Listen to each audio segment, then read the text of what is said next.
Gotta check if we're streaming. Gotta scratch the mic. Looks like we're up and running. I have some nice volume, so let's finish wiping my lenses straight into the mic and tell everybody that we're streaming. These lenses still aren't clean. You know, I've had lenses for glasses for longer than most of you have been alive. I'm still shit at cleaning them. You think you'd figure it out at some point.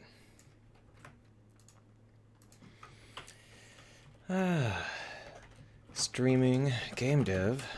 Gonna make underwater plants.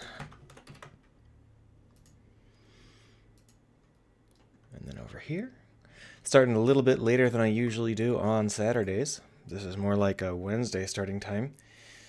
And just because I got distracted. I was building something and lost track of time. But that's okay. There's plenty of time left in my day. I think some of you are from Germany or whatever, and your days are basically over. So I'll lull you to sleep. But what we're going to do today, I don't know if you remember, but we spent some time on Wednesday building this. And what this here is a bunch of plants that get splattered algorithmically by a mechanism. The reason for these is because they hide. First off, they look better. It's important to actually look like there's something that exists in this world, and so that's always good. But secondly, they also hide the seams between the rocks and the ground and all of that stuff. So the idea here is that I can create these plants and I can fade them in when the player gets close enough to see them. All of this stuff is going to be faded in according to player metrics, but you can see how it kind of coats the surface of whatever I pointed at, like this. And what we're going to do today is we're going to build a better mesh, because this mesh and this shader are not quite good enough for our purposes. They're not terrible, but they're not quite good enough. First off, the mesh is actually fairly complicated, and second off, it has an animated material, and we absolutely don't need that. So that's what we're going to work on today. But you can see how the edges between these rocks get nice and fuzzed away, and that is the point. So that is why I'm doing this. It should be pretty good. We're going to end up using two different varieties of plant. But the problem here is that the way that these actually sort their varieties is they put the first half on one of the particle systems and the second half on the other. But the way we're actually spraying particles is not random.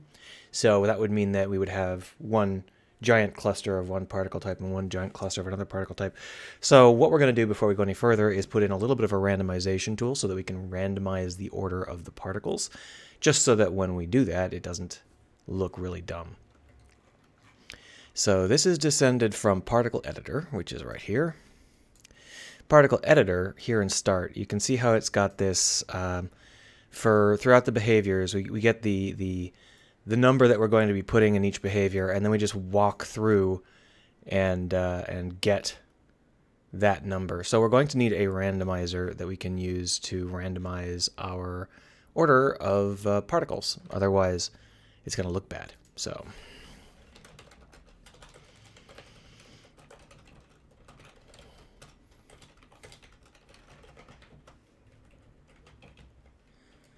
for the sake of making multi-particle system setups less clumpy.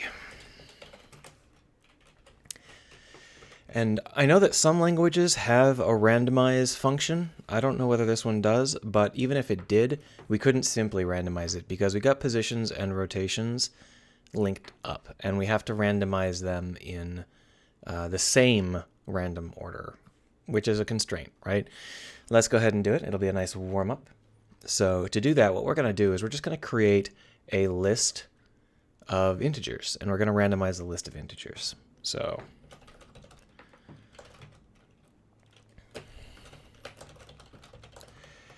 and then all we do is we say for int a equals 0, a is less than positions.count.length. account a++, and then we say order.add a. That easy, right?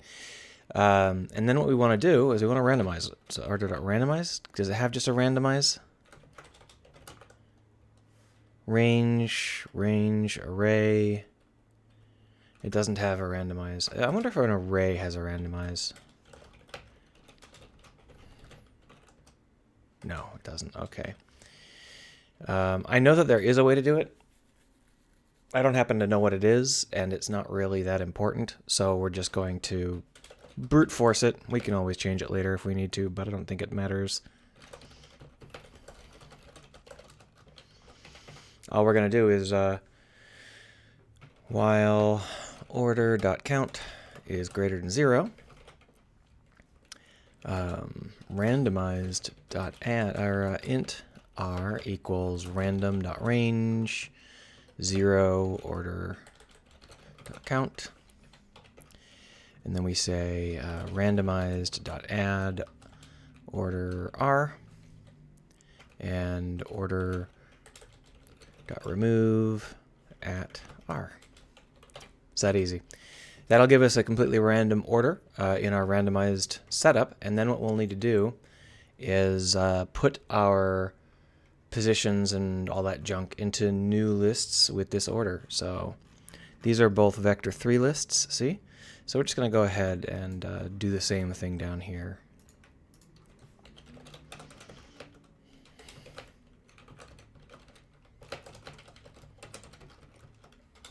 I don't even think we need the randomized order now that I'm thinking about it, do we?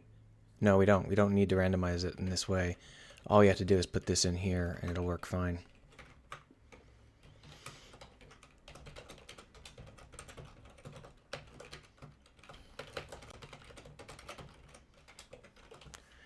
So when we get this, all we do is make r equal to int I equals order r, and then we say order.remove at r, and then I is the actual number that we're going to be adding from the original arrays into the random position and random rotation. So randpos.add positions I and randrot.add position rotations I, and that'll work because these are never going to change, so the references will remain constant the whole time. And then at the end we say positions equals randpos and rotations equals randrot. That's that easy. And then we'll just put in a debug. Debug.log randomized plus positions.count points. Except for this is the old way to do it. Let's go ahead and pump that up a little bit. Why did you do that? There we are. Boom. There we go. So the last thing we need to do is set this up so that we can call it. So we'll just put this context menu clue in here.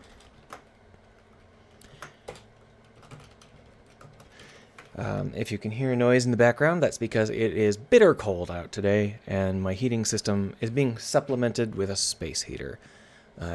Once we really get going, it'll probably quiet down because a big guy talking constantly, running my computer at max speed, it'll probably warm up just due to sheer, you know, side effect heat.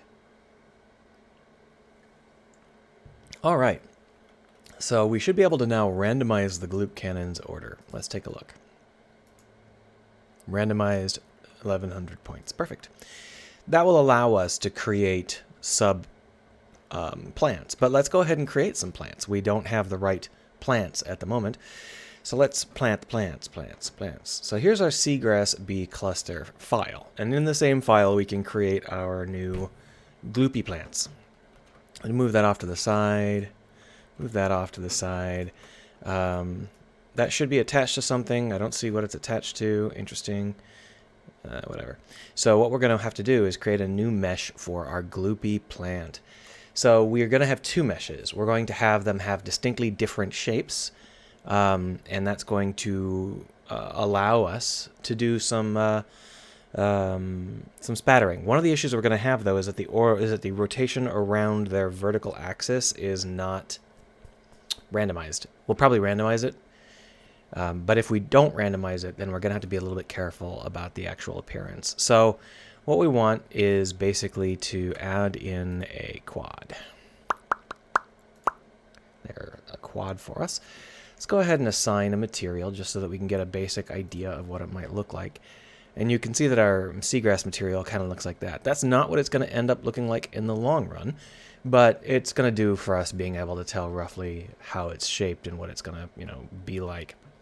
What we're going to do is we're going to have the bottom of this shape completely opaque with some edges stuff that is not opaque. So it's going to be kind of like a seashell sort of thing. And in order to do that, in order to visualize that, we could use a different file or we could just wing it. That's what we're going to do. We're going to wing it. So for the ease of creating this, we're just going to there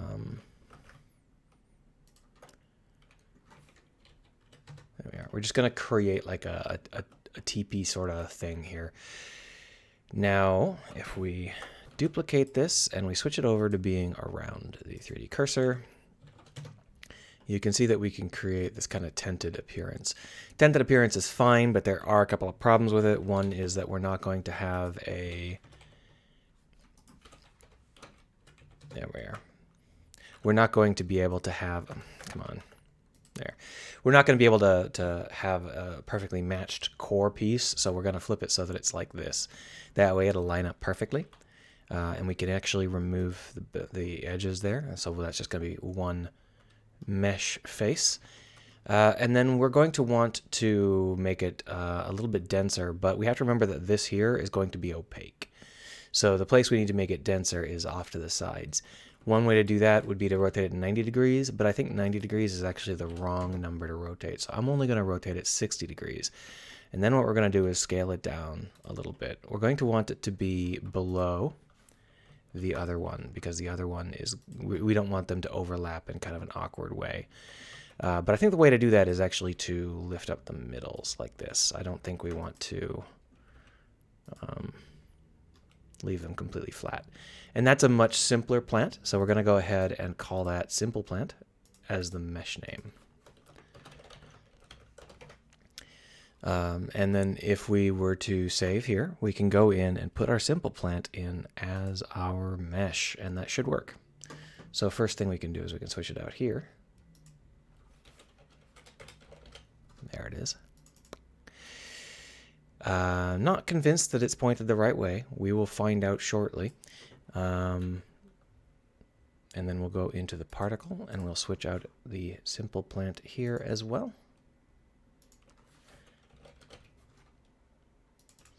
And they might all be rotated 90 degrees in the wrong direction.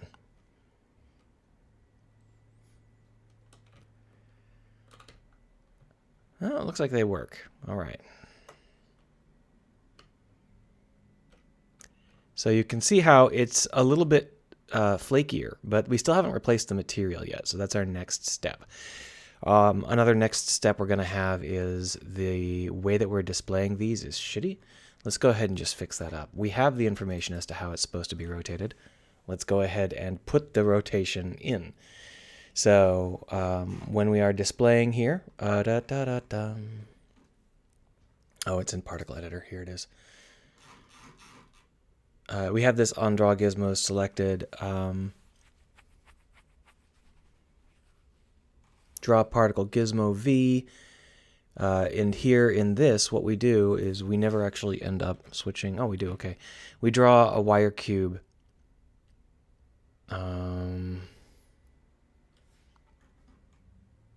There it is. So here is where we do it. We draw one particle. Okay, so I guess we won't switch it. We're just going to leave it like this. It's a little bit ugly, but I don't care. We can work on it later, but I don't want to slow us down too much by having our gizmo drawing be incredibly slow. One thing we could do is, I suppose, we could rotate everything 90 degrees, but whatever. It's fine.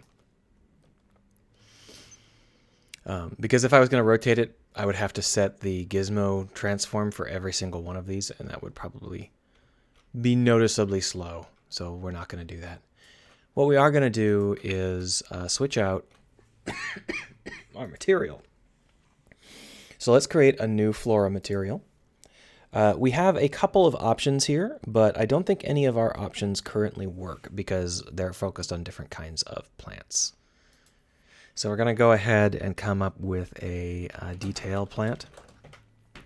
The detail plant is going to have going to be completely opaque, but it's going to have dither. So it's going to be one of those things where it counts as opaque, but it has an alpha test. That way we won't have to worry about lighting screwing up and stuff like that. So to do that, we're going to switch over our geometry to an alpha test layer. There we go. We're going to put in a dither. There we go. We're going to need a texture, which is going to be an albedo, and it's going to bring our normal down here. I think we're going to want to multiply the texture by a color, so let's go ahead and set that up.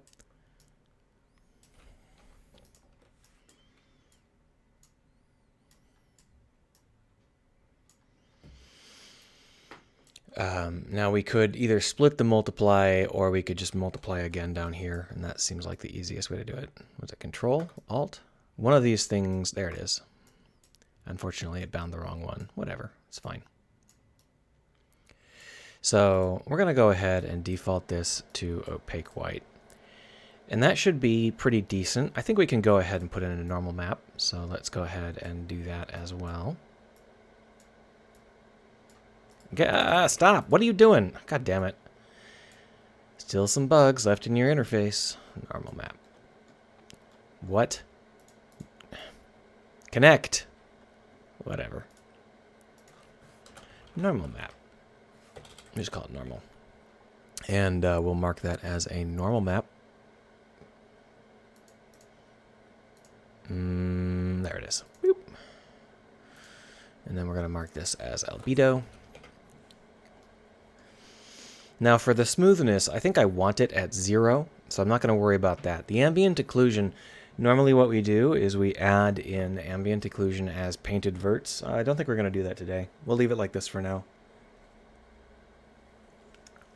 Transmission and translucency are fakes because this is going to be deferred only, and I believe that those are only possible in forward mode. So we're not going to be using those at all. That should actually work. I don't think we're going to need anything more complicated than that. So we're going to go ahead and save that. We may make something more complicated than it later, but for now, this should work fine. Close that down. Now each of these particles can have a random value passed to it in the particle system. So we can do a lot of stuff if we want to make these more unique. For example, we could blend between two textures or something. But we're not quite ready for that yet. We're still getting started here. Let's go ahead and create a material. Boom. It's called Detail Plant Material here. And we're going to want to drop that into the particle system. Well, someone's being weird right outside my house.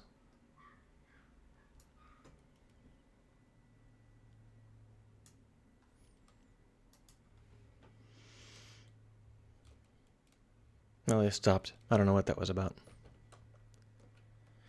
So we don't have any materials assigned. So, I mean, we don't have any textures assigned. So it's just a flat white plate right now. We're going to go ahead and assign some. So over here on the detail, let's find an albedo that we can use. I don't think we have one that's perfect. But let's assign something that doesn't suck too badly.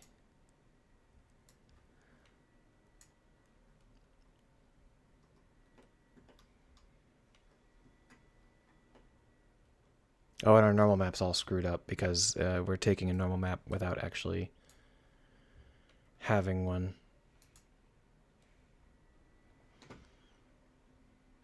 Is it just me, or do they seem very ghostly? They seem more ghostly than they should be. My guess is that this texture is a lot more transparent than I think. It's actually not a terrible look. but if we do this, we're going to need to be more transparent or more opaque. But more importantly, the core here is not the core that we need. So I'm going to give you Phoenix Write for a second. Boom. Oh, that's the subscreen. Just so that I can open up my Paint program and start up a new asset for us.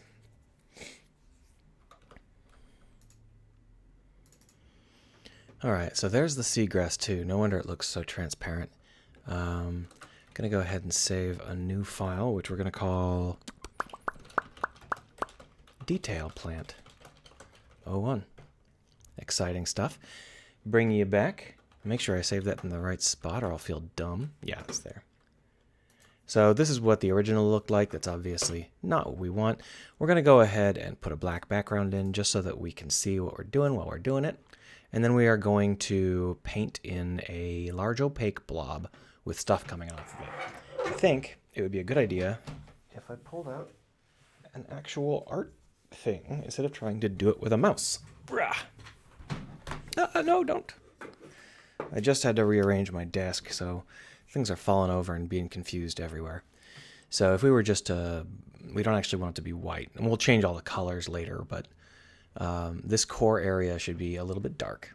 And then what we're going to want to do is have like stuff come off of it. So if we come down here, there's a lot of random things that we might be able to use, like foliage. So if we just paint this in, we can get a kind of really easy, cheap setup. Now the only problem is that this is land-based foliage. It's not really very convincing at water stuff. But, you know, it's not too shabby. It's actually fine too. We'll just go ahead and leave it like this for now. Now what we can do is change the opacity here. We'll take this running color spray and we'll brighten up the edges.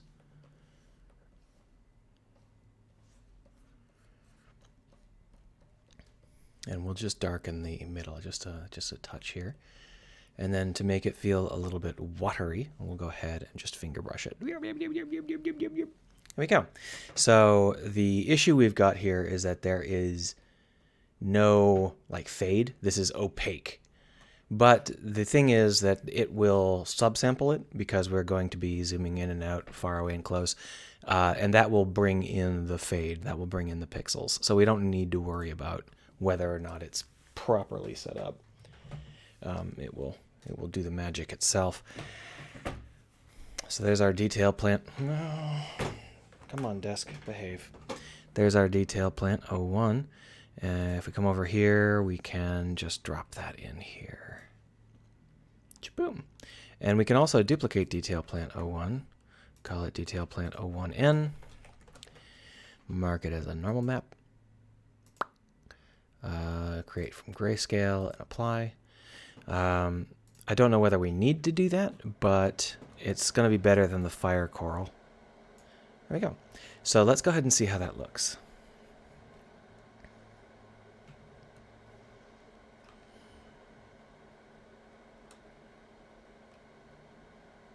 It looks very ghostly because it's set to white.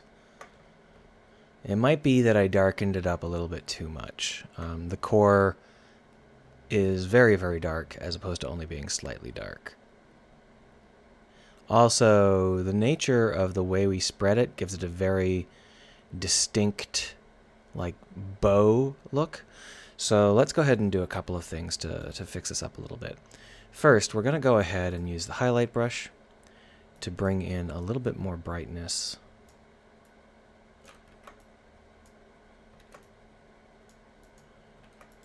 Here we are.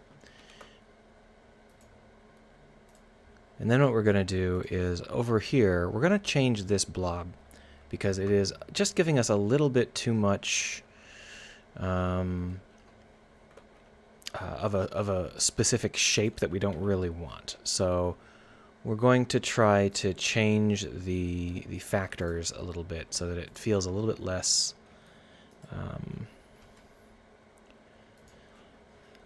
symmetrical. That's still pretty symmetrical.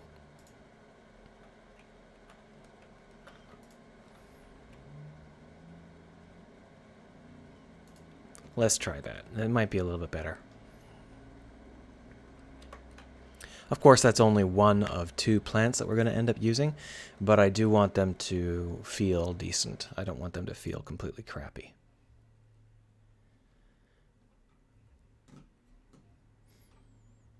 Oh my gosh, it is cold out.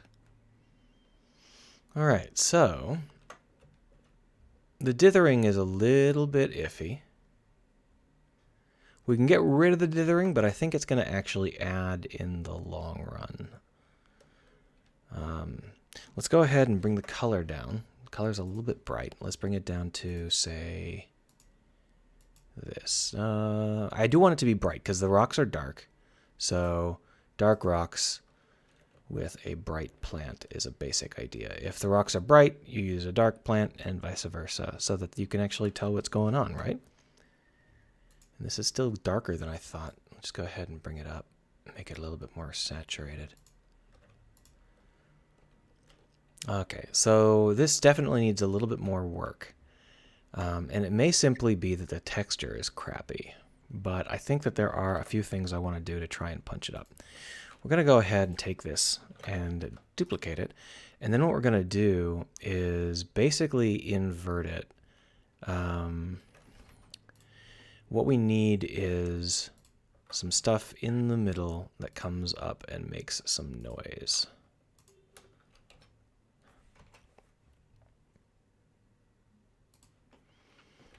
Like that. Let's...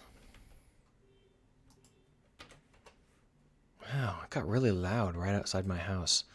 How unfortunate for me. Let's just try and create some forking here. Switch this over to in median point and try and get something that feels a little bit more interesting and a little bit less obvious.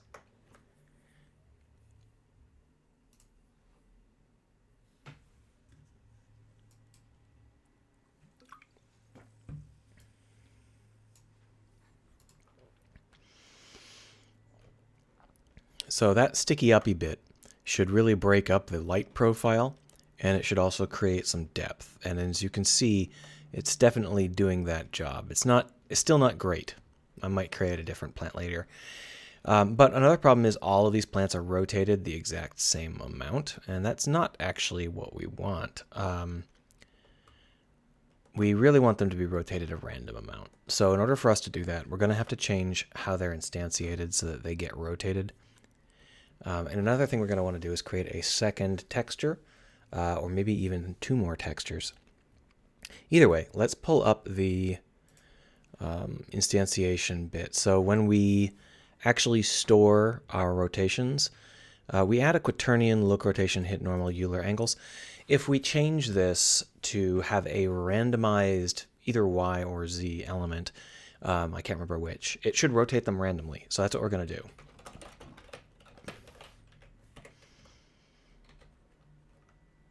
This is in particle editor, though. We actually want this to be in Gloop Cannon. I mean, we could put it in both, but, you know, let's delete this.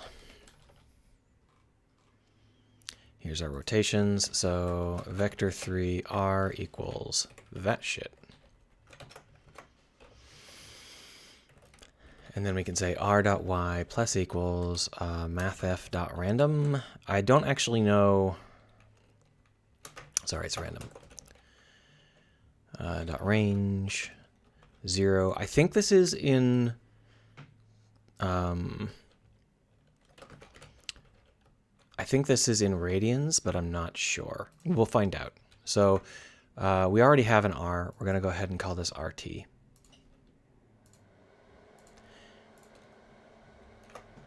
So if we come back out here.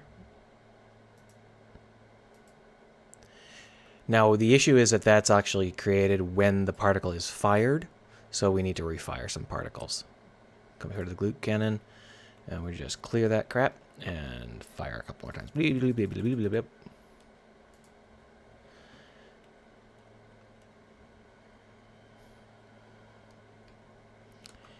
So now we want to see whether or not it's randomly rotated on the correct axis. And nope, that is that the correct axis? I actually can't tell if it's rotated at all. It does feel a little bit more random, doesn't it? But now it kind of feels like a fern.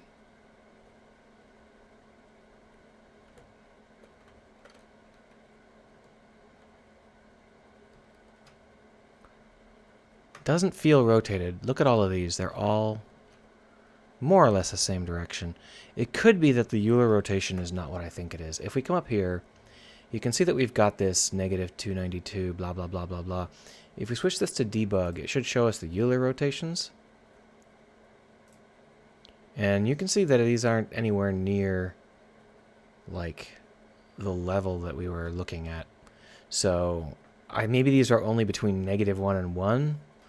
But even if that's the case, the random value should be rotating them quite a bit, right? It's not like that's...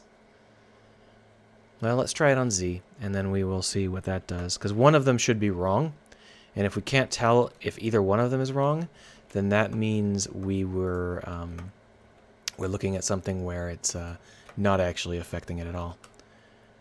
So we're going to have to once again clear, and then fire, fire, fire, fire, fire, fire.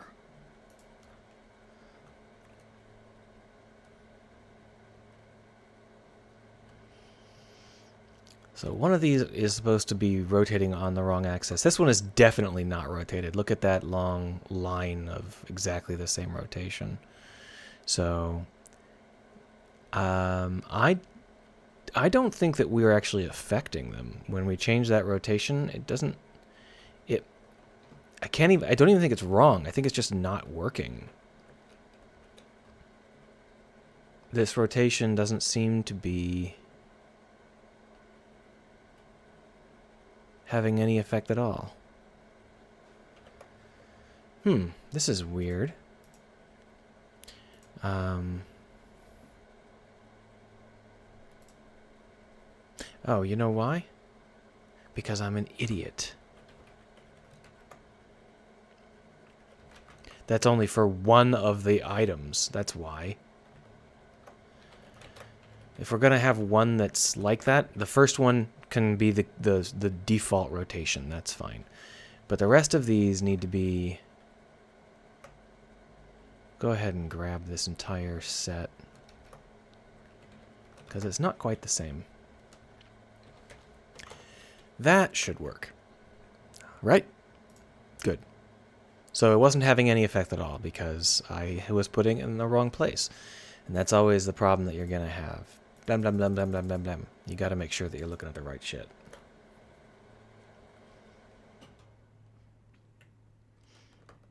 So, if we take a look now, they should either be noticeably wrong or noticeably less static.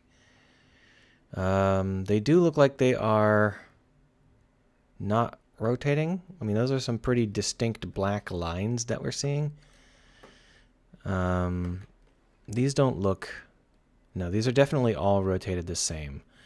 But the weird thing is they're not wrong either. If it's on the wrong axis, they should be rotated, like, skewed off to one side. And they're not. They're just not rotated at all. What? So that didn't change anything, even though it's now in the right spot? Well, let's change it to W. Oh, these are vector 3s. The Euler angles are vector 3s? I guess they are. I was thinking about the wrong thing entirely then. I don't actually know what the Euler angles are or how to do them. I could make the up direction random, I suppose. Like make it so that what direction up is just a random point on the sphere. That would probably accomplish the same thing. So that's what I'll try next if I can't get a handle on this. I can't get a handle on this. These don't look like they've been rotated wrong. They don't look like they've been rotated at all. They just look normal. So clearly I have misunderstood what we're aiming for. Also, I need to redo this texture. It's just a shitty texture. Did I forget to... Hold on. I forgot to actually refire it.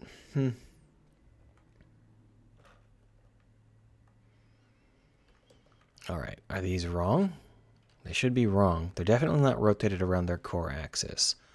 They're not wrong either. So, fuck it. we're going to go ahead and just replace vector up with a random vector.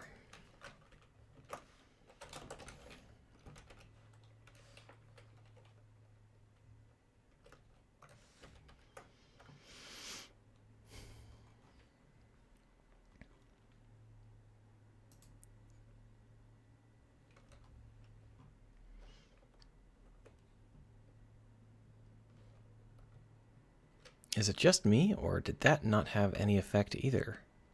Oh, well, that forgot to refire it. Oh, geez, I'm just not very bright in January. That's I kind of go to sleep and stay asleep. All right, so this definitely looks more random. Yeah, so this is it. This worked. Assuming it didn't damage the actual core pointing direction, which it doesn't seem to have. So I guess that's going to be fine. A couple of things we're going to have to change. So we'll do that. But that's definitely better. It's a lot more random. Let's go ahead and get a better texture out of it. This texture is not going to work for us. So I'll pull out my tablet again. We'll clear this texture and try again. I think that we're going to need to, I guess we can use foliage for a baseline, but the problem is that the foliage here is dense. It's not long and spindly. So really what we're going to need to do is be careful to create some spindlier areas that are not so dense. And I think that's going to be like just, okay, so the particle size is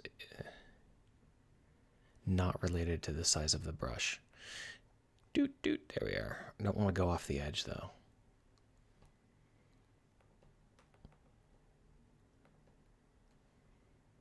That's too dense. That's in the wrong spot.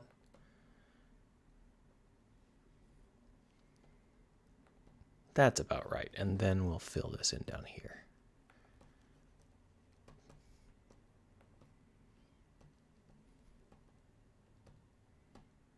We don't want anything that's really, really distinctive, so that should do. That's more or less what we would like. And then we're going to just lock that down and brighten it up. Use something a little bit more suitable. Oh, darn it. There.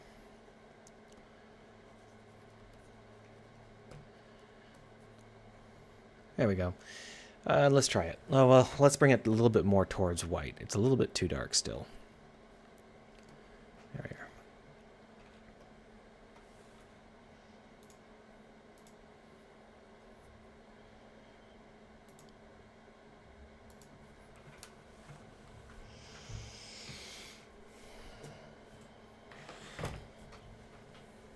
we are. All right. That definitely looks a lot less leafy, because the real problem I had was that they were like super frondy. But we're seeing a lot of clutter from those uprights. You can see like blades basically coming out of them. And that's an error in the lighting engine. And I believe it's caused by the uprights. It might also just be caused... sorry, it's caused because I'm an idiot. Let's try that again. Over here, we can just smooth everything down. And that should fix it.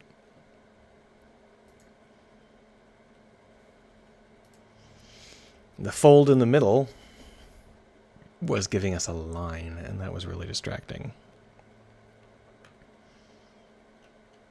And we're still getting that line.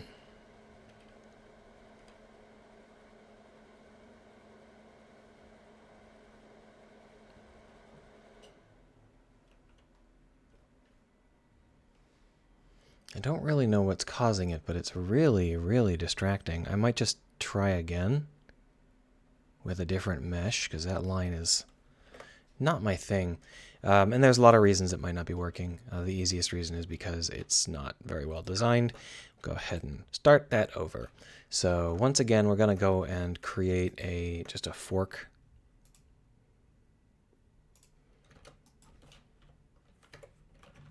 like this. And then we can delete the 2 in the middle, and that'll give us a good base that is solid. And what we were doing with the other plants is we were creating rings, but we could do that because of the way the other plants had the kind of spindly setup with a big heavy core. I'm not sure that makes as much sense. No, wait. No, it makes perfect sense. Let's try it. So basically, the big heavy core is going to be down here at the base, right? So if we were to bring that here and then just maybe not quite that high, maybe like half that high.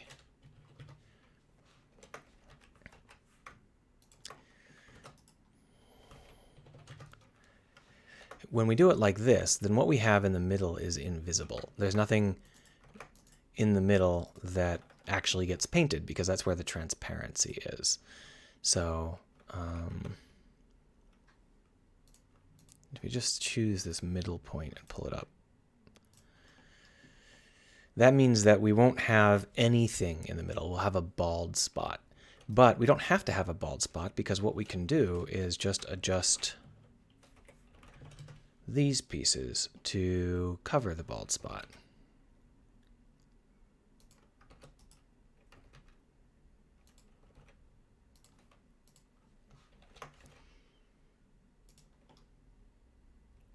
Let's try it. Oh, hold on. There.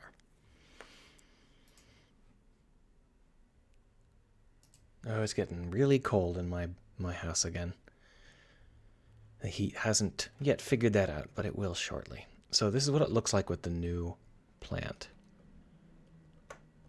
Yeah, that's actually pretty solid.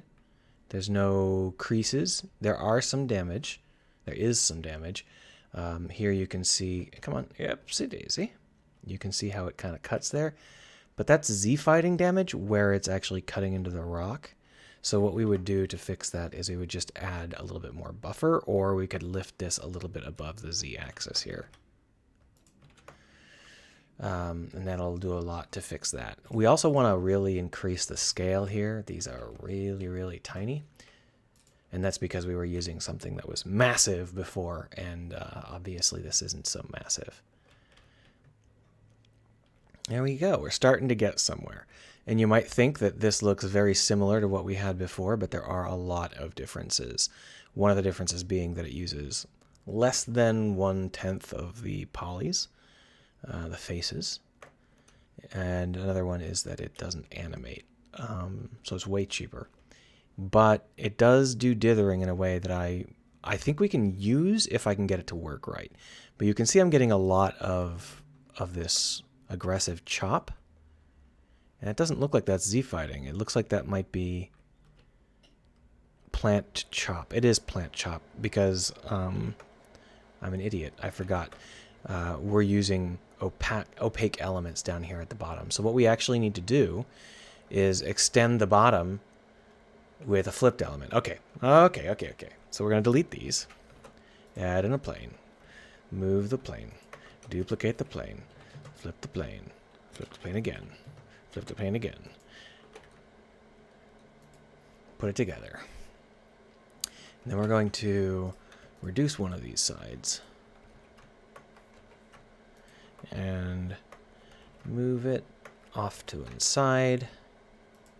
Like that.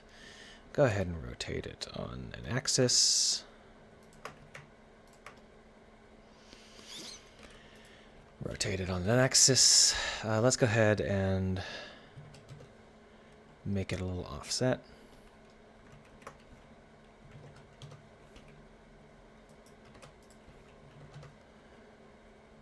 And that's going to be like floating. Let's see how this tiny little thing looks, and then we'll adjust it.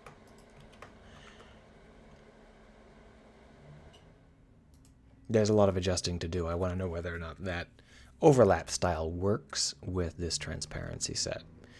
And it looks at first glance like it does not. You can see how there's a lot of really harsh lines.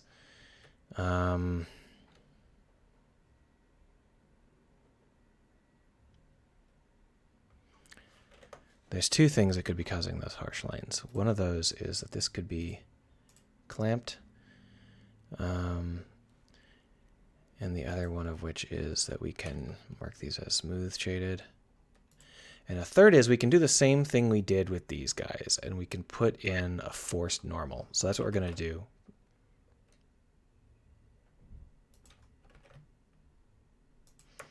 So when we come down here, we can say adjust normals.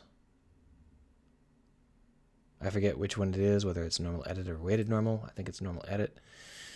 Yeah. So we'll just pick this guy, and it will expand spherically from that sphere, which is how we want it to be. And what we're going to do is bind so that when we move this around, it comes with. That will give us normals that are always going to be pointed in a smooth way so that they will never be choppy. They'll never show up as at odds with other things due to the way that the quads are interfacing.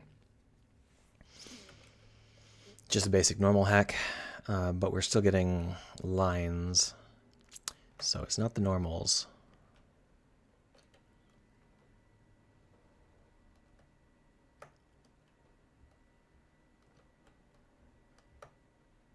I mean, those lines look an awful lot like the mirroring isn't correct.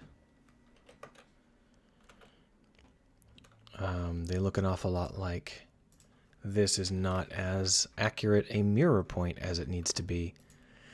Interesting. We could bevel it away and then delete it.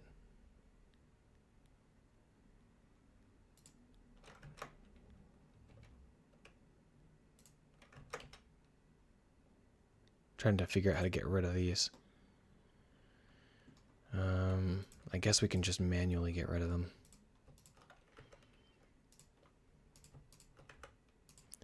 So all I've done is chop off the very bottom of our texture.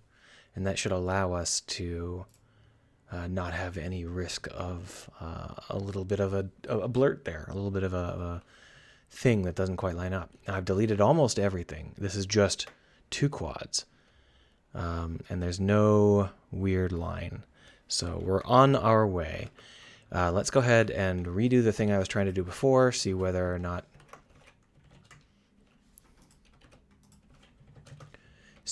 this seems like it'll even work.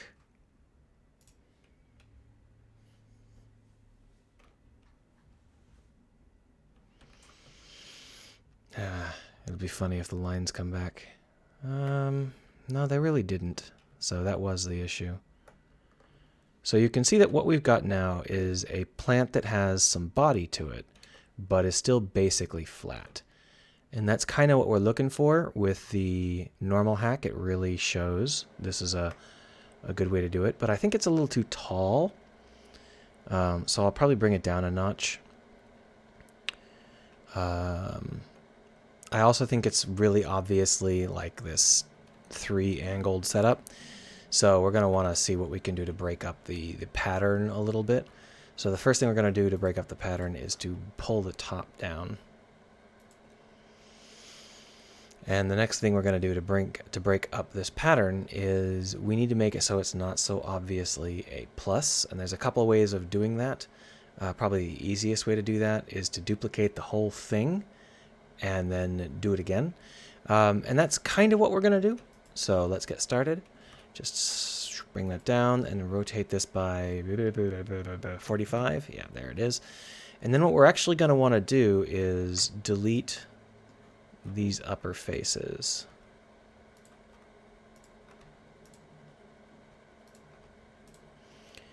And then we can bring these into the middle.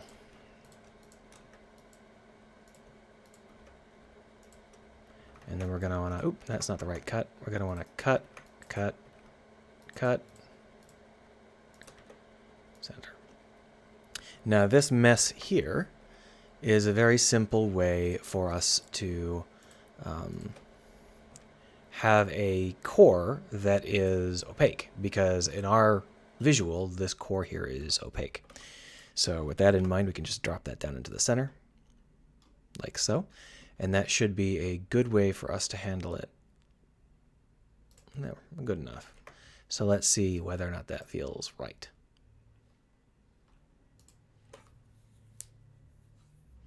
It's still going to be pretty obviously symmetrical. We might break up the symmetry a little bit as our next step. It definitely feels nice in terms of feeling like it's a good blotch. Yeah, that's actually pretty solid. Let's break up the symmetry a little bit, and then we will call this okay. So to break up the symmetry, we've got a lot of options, but I think we're just going to want to move some stuff out of true, like just nudge it so there are tiny gaps here and there.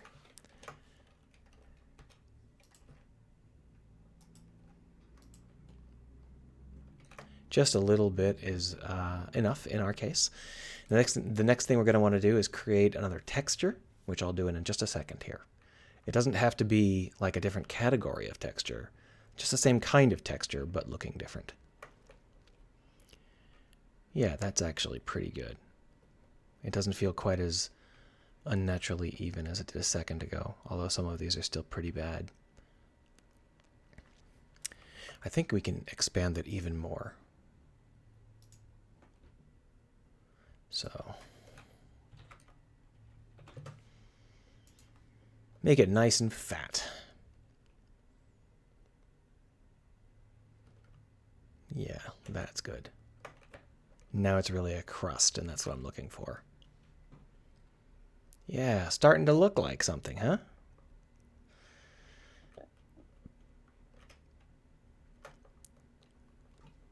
So what we're going to do now is we're going to recreate, we're going to create a new detail plant texture. We'll call it detail plant 02 for reasons that should be obvious. And it's basically going to be the same thing. So let me pull out my tablet again. There we go. We'll go ahead and clear this away, and then we will paint up another set of foliage. There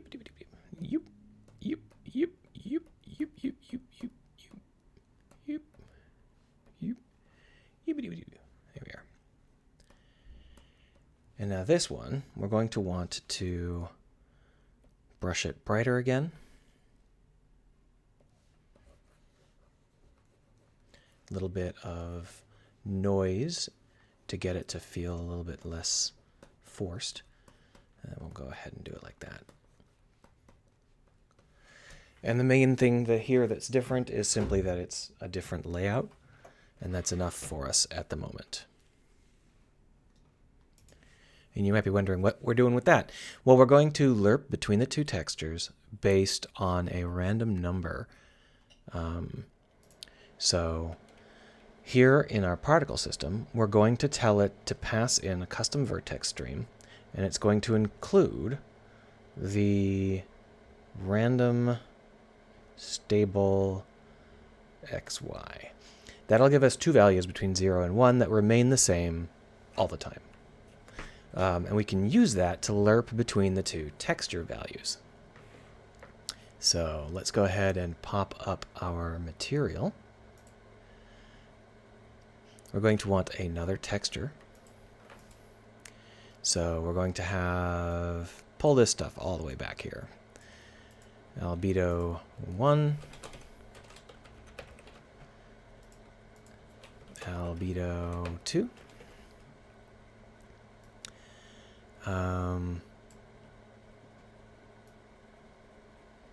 Tint 1. And then, of course, tint 2. And we do want them to be a little bit different because that's kind of the point.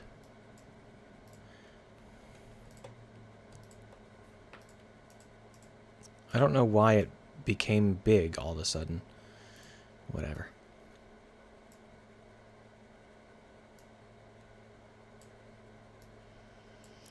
There we go. So now we've got albedo 1 and tint 1, albedo 2 and tint 2, and those two get multiplied together with their tints. And then what we're going to do is lerp between them to get our final values. So just pull those even further to the left. And we're going to get the texture value, which I believe is a U. Yeah, U.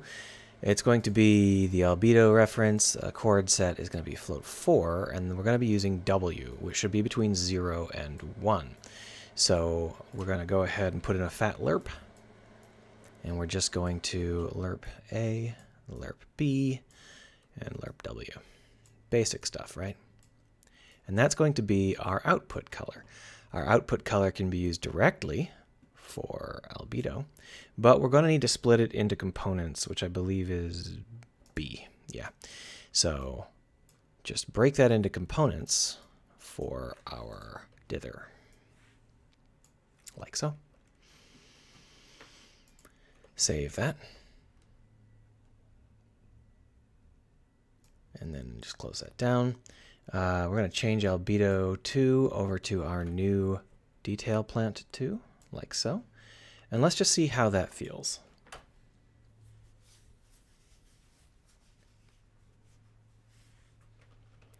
All right. Took a little bit for it to compile there. You can see that now we've got some variation. The thing about doing it like this is that it is completely random, so there is no clustering. And that means that we get bright green and darker colors kind of mixed together.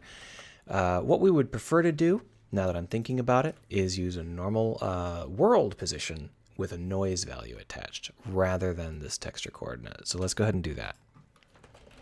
So if we bring in the noise generator here, we can use a simplex 3D, and we can use our position as the input. So vertex position, there we are. There is no local vertex position with particles. It's all world position. But we are going to want to be able to edit the scale, so let's go ahead and set that up.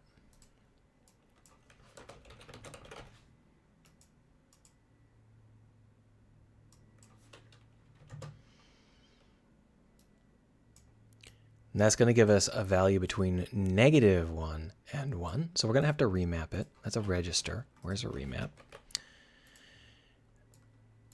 And that's just going to be from -1 to 1 to 0 to 1. And that's just a very simple way to do it. And we'll drop that in here. Got rid of the texture coordinate. We might have a use for it later. So close that down.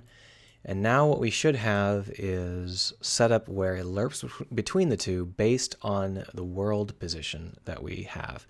And that should give us a nice soft rolling color change as it moves through the world.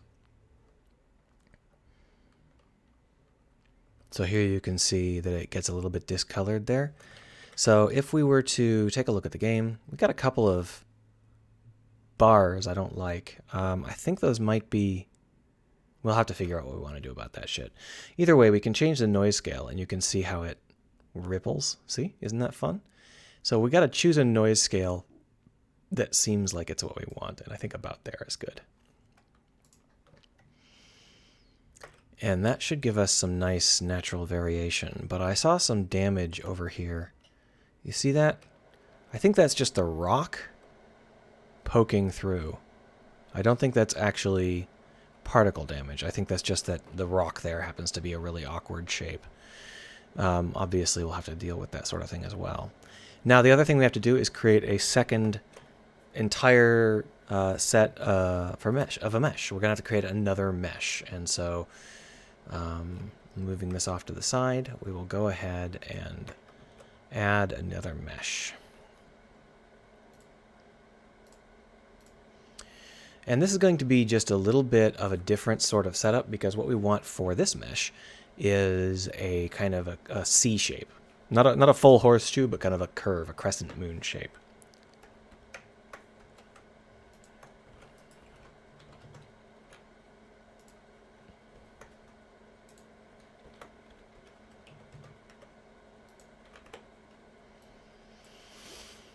There we go. And so what we can do is we can simply arrange these things into a shape of our choice. So to do that, we're going to want to mark it as smooth. And then we're going to want to start to duplicate. So let's go ahead and switch to a local median point.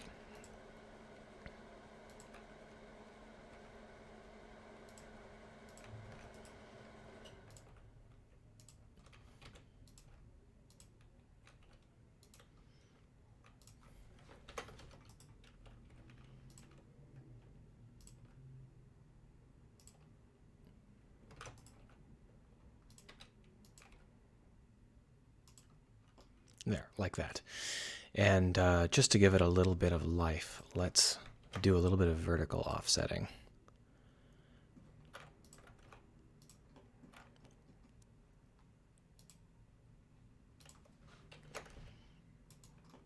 I think it's all a little too close to Z0. Let's save that change.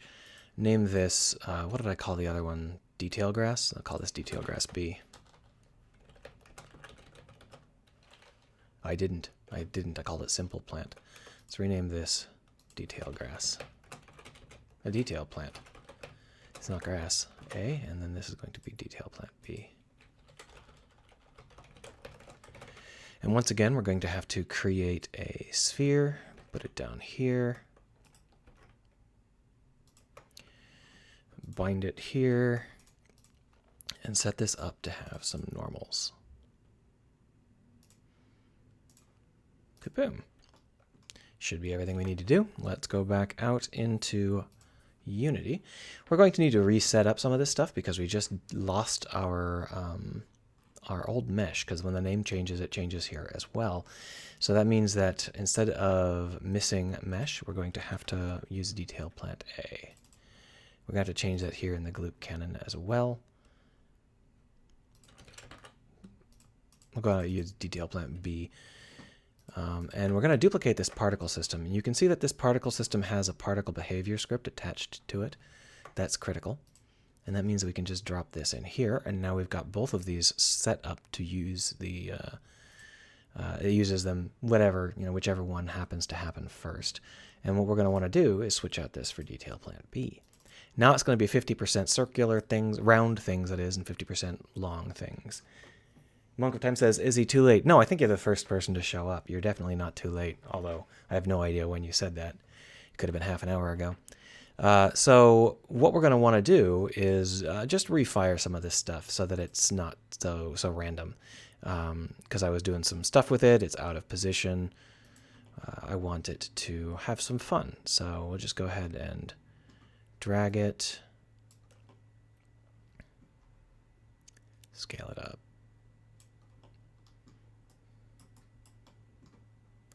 Sorry, I'm just tweaking the exact position of the cannon, and now we're going to fire. Fire, fire. Something like that. Let's see how it looks. Oh, I forgot to randomize the order. So it's going to be like really obviously half one and half the other.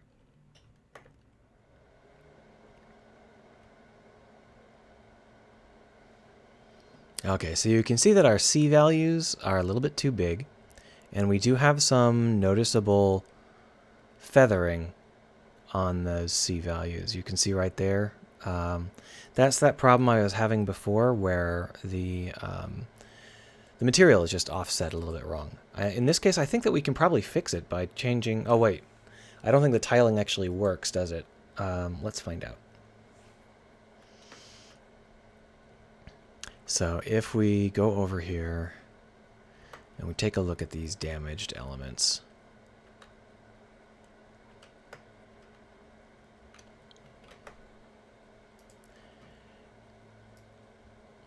Oh, that actually does work. Okay. So let's go ahead and... is it tiling B?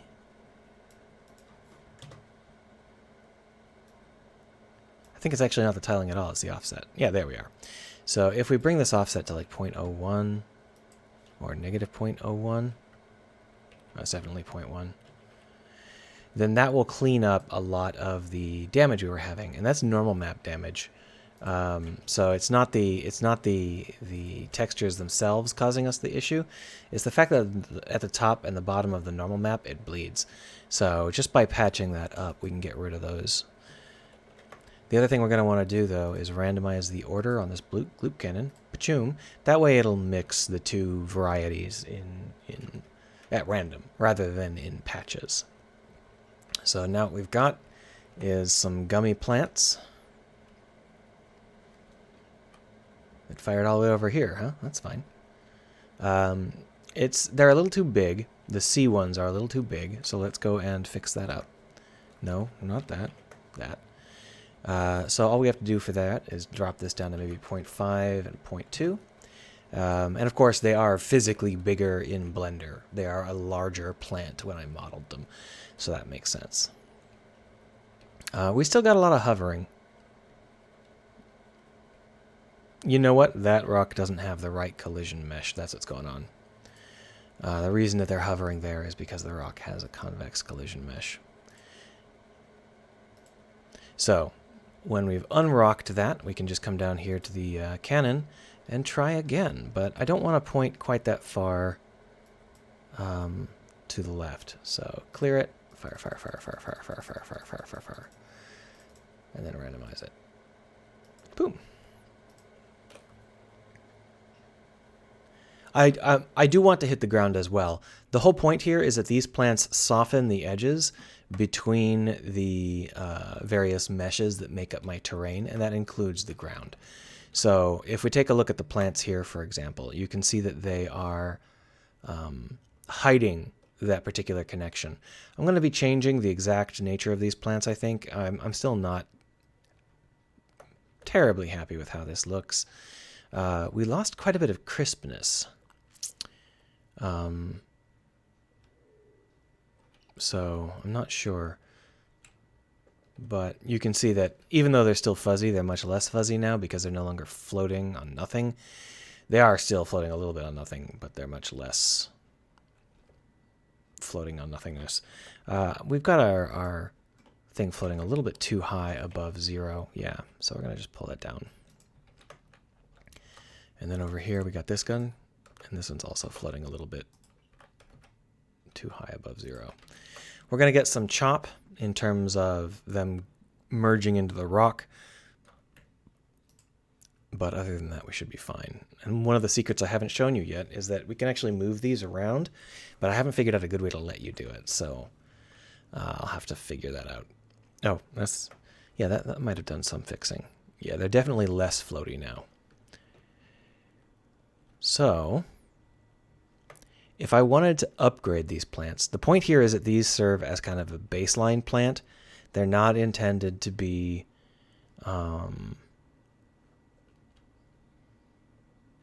they're not intended to have a noticeable shape. They're basically just plant slime. They are the thing that takes over the rocks. And if you look at like underwater scenes, you do see a lot of this kind of thing.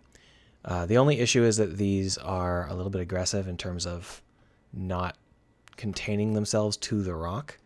You can see they kind of flip over the sides and stuff like that. Those might be rocks that have bad colliders, though. See, these all have colliders that aren't set up for particles.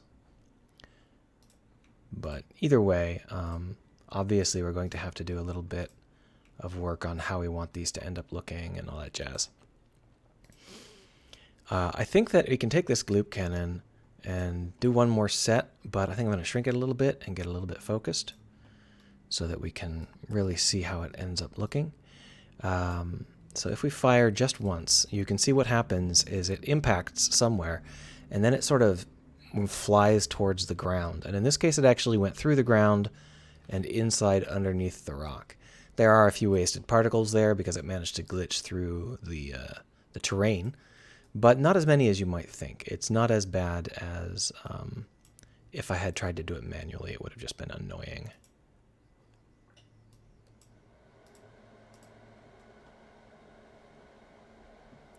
So let's go ahead and just see how it... Oh, I forgot to randomize it. That's fine. So, without any randomization, you can see how this is more in line with what you might want to see out of this kind of plant.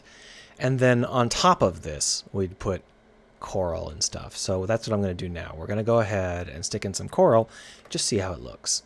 So we've got some coral over here on this rock. Let's pick these red guys. I don't know why it was giving me annoying things there. It looks like we got a bunch of red guys here. We're just going to go ahead and duplicate that one.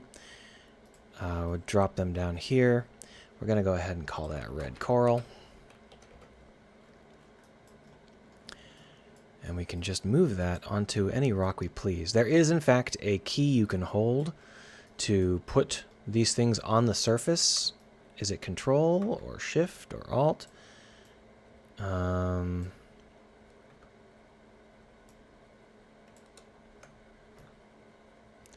don't remember. There's a way that you can do this with drag, but I don't happen to know it, so we're going to just do it manually. And basically, I'm just going to put these coral on places that would make sense for coral, and that means that they're going to want to be in the stream of the water. The water happens to be flowing that way. So that's going to be how those are going to want to look. We're just going to drop a couple of these bad boys in.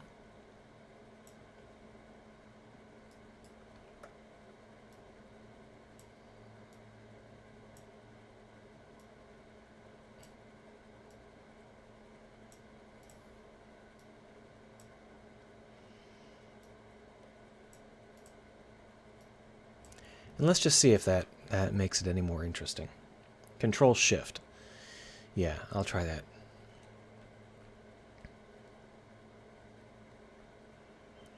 Alright, so from the angle we started at, that's not a really great look. Yeah. So with one type of coral, it's still a little bit bare. Let's go ahead and draw over another kind of coral. This time we'll choose one of these. I think I like these guys better. So let's go ahead and move them down. I'm going to call this antler coral. I forget what it's actually called. And just put that in a spot where it can support our other coral and So Control Shift is what he said it was. That's just screen space though. So it's not falling. Is it? I guess it is. Never mind, that does work. So, hooray. No, wait, it's screen space. I don't know. It's not what I need, so that's fine. Control Shift, and yeah, see how it drops inside the rock there?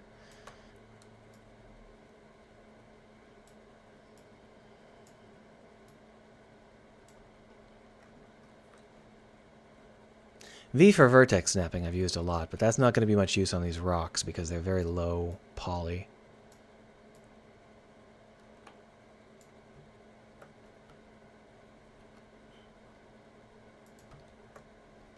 There we are. Control D to duplicate.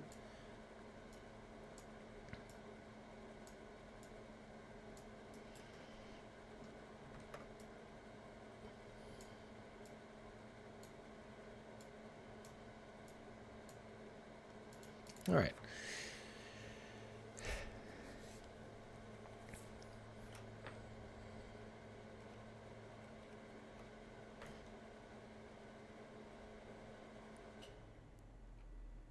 Clearly I'm going to need some kind of coral gun to really get the coral working. You can sort of get a sense for what I'm trying to do. The red coral are a little bit iffy in this position, but you can get a sense for what I'm aiming for.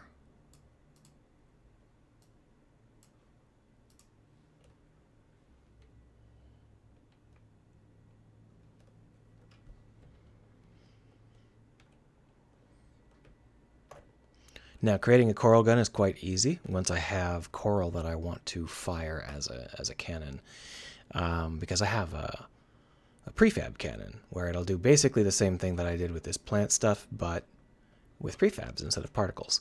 And in that way, I can plant, 100 coral in a millisecond. But coral are more expensive. They are individual objects. They're not particles.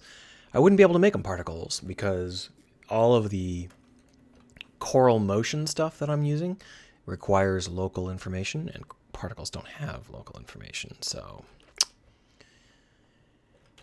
can't do that. While dragging in the center of the move tool, hold shift. Okay, so I guess that's only for the move tool, and I was using the multi-tool. So when I hold Control Shift, I get this. Yes, so that does work. When it's the move tool specifically, it works. When it's the multi-tool, it's a screen space modifier.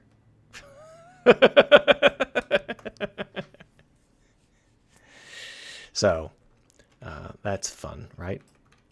Let's go ahead and just bulk this up a little bit more manually. Just I want to get a feel for how this would be fun to see. You know, what sort of visuals it would have, and that means I'm just going to play around with it.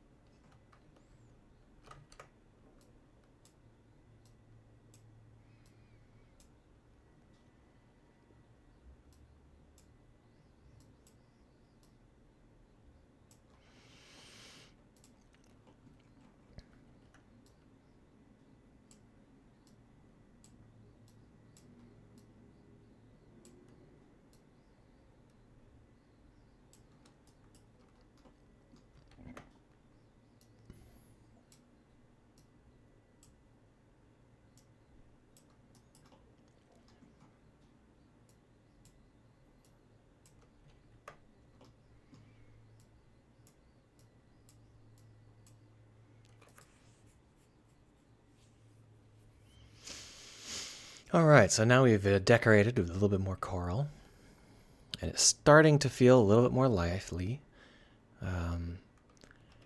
Obviously, it won't feel super lively until I do a lot more decorating, but I think that that kind of green that I'm using might be working against us. So let's go ahead and switch out this dark green for a different color, like just a brighter green.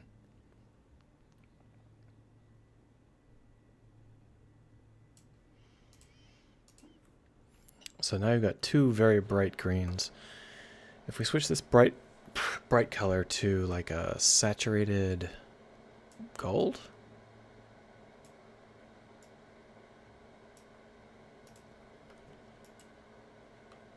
Now it's like vivid lime green jello got spilled everywhere. Not exactly what I want. Let's go ahead and not desaturate it, but darken it. Okay, that's a little bit better. It's now very, very green.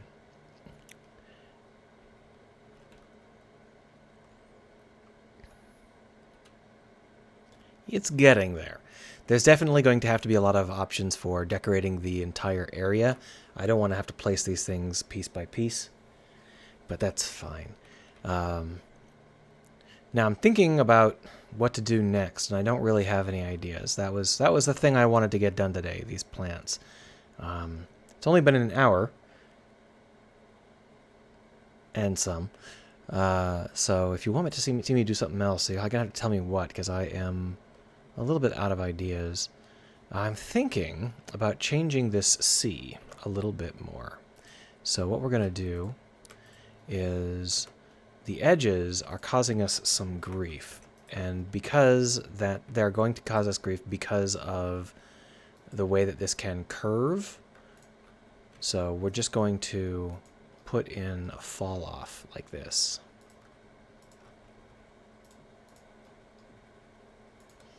And then another one over here.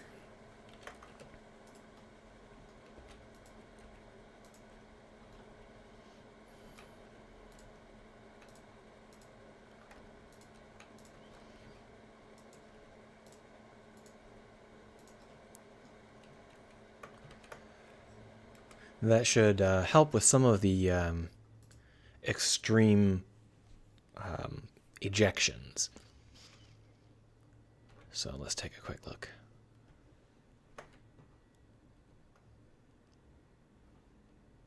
Yeah, so you can see how over there on the top it kind of flies off.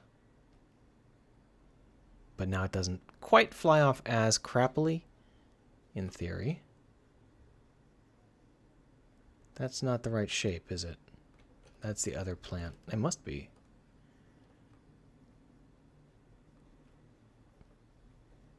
No, that's this one. I just didn't make the fall off very well, I guess. Let's make it less shitty. There.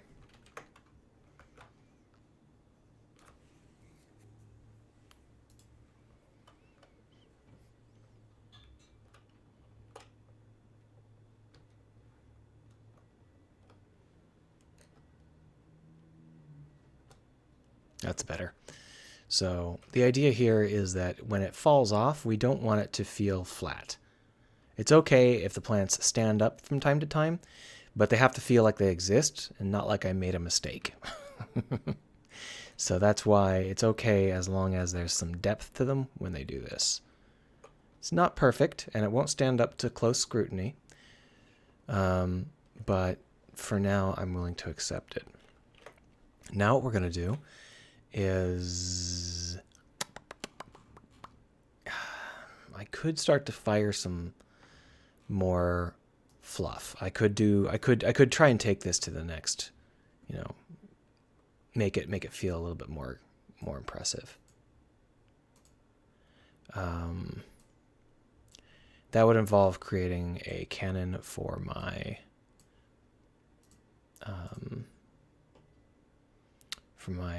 coral, but I don't really find that I like any of those coral enough to want to do that. Anyway, I wanted to randomize. That's what I wanted to do. Monk of Time says, watching the scene come to life is a lot of fun. What do you want to do next? Well, the problem is that I come to these with I have thought about it for a while on my days at work, and I'm like, the one thing I want to do in the next stream is this, and then I stop thinking. So I think maybe what I'll do is fix the fish. The fish are currently just kind of roaming around at a very temporary loop. I can make them a lot more realistic if I make them wander in a way that feels more realistic. So maybe that's what I'll do next. But that's just like busy work. It's nothing core,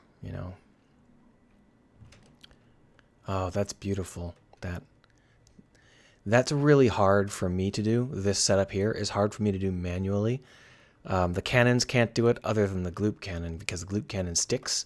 So it kind of wraps around underneath and goes and gives you this kind of gluey upshots, and I really like that. It really keeps it from feeling like I came down from above and deposited all of this crap, even though that's what I did.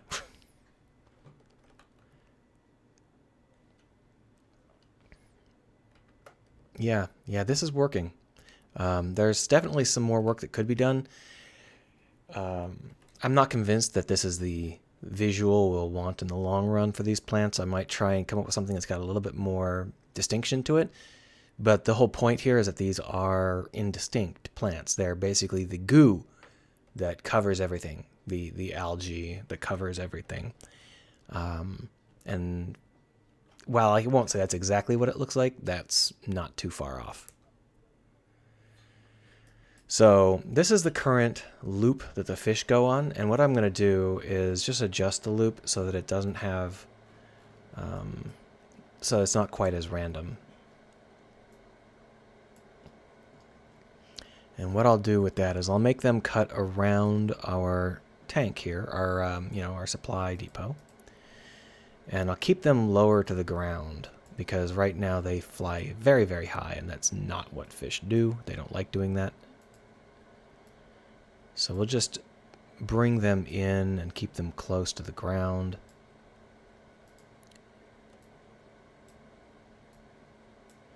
But we don't want them to get too close to anything like this because they'll actually just fall through it. They don't have any collision detection, so we want to hide that fact by not letting them get too close to any of these rocks or dipping under the ground. And that might take some experimentation to figure out, exactly what to do. I might also do something where these points rename themselves based on how much clearance they have, and that will change how the fish bunch up. But that's, not quite ready for that yet. Is there enough clearance there? Yeah, it seems like it. Just bring this down too. And bring this down as well. There we are. And that's more or less what I want. The other thing to do is to come over here into our gloop cannon and mark these as optional targets. Because what that means is that the fish will go and eat them. To be honest, I should probably use a different gloop cannon for that, because right now we have 9,000 other targets that, don't really make any sense. And you can see how much lower to the ground the fish are. They're no longer flying up in the middle of nowhere. Downside of this is that they will phase through rock. and any other boundaries. They just don't have the capacity to understand that it exists. I could try to create more intelligent routing, but what I would do is instead of using the fish, I would use the course, and I would do sphere casts along the course, and I would store collision information. And I would just automatically go around that stuff. It's not something I'm looking forward to doing if I decide to do that. Right now I'm just keeping an eye to see whether or not it feels at all realistic. They should start to browse. There's no reason to stay on the run. There's plenty of food around here, fish. I'm not seeing a lot of fish splitting off from the group. I might have to adjust that again. If they are splitting off from the group, it is not having any effect.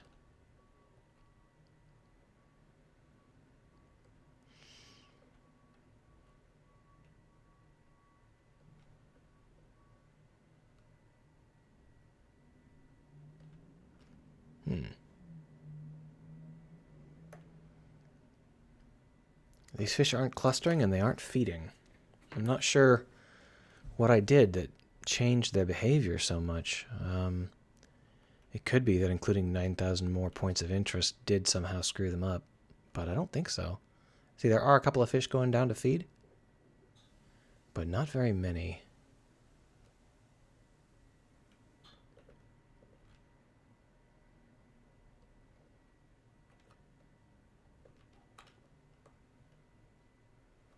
And we're not getting any splitting. All right, let's go ahead and change some of these fish stats.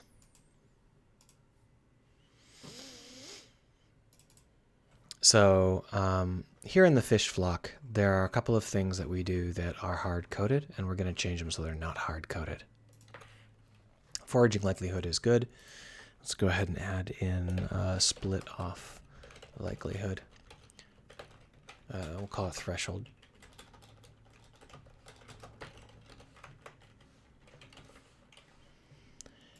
So the split off threshold is going to go in where we check for our, here it is, check for deviation. There we go. The other thing is when we're actually checking to see whether or not the fish are ready to check, we do this particle editor get nearby target with a max range of fish speed times 2. We're going to increase that to fish speed times 3. Because these fish move slowly. Give it fish speed times 4. There we are. And those things combined should allow us to get more lively behavior out of these fish. So when we look at our max split off threshold, let's bring that down to 5.3. That should give us lots of... Monk of Time says, couldn't you do something similar to how they avoid the player? Well, I could add the rocks to the list of things to avoid, but it would make the fish panic and run away from the rocks. There's no like soft avoidance. There's only, oh shit, get away from there. And basically I would have to program in some soft avoidance, which is what I was talking about, more or less. All right, so they definitely feel a little bit more lively this time. Yeah, they're definitely splitting off a lot more. The way that they split off is not particularly visually attractive, though. And I'm not sure I like the way that I'm starting them. So let's go ahead and adjust their starting. The way that we set these fish up when they first start is we move their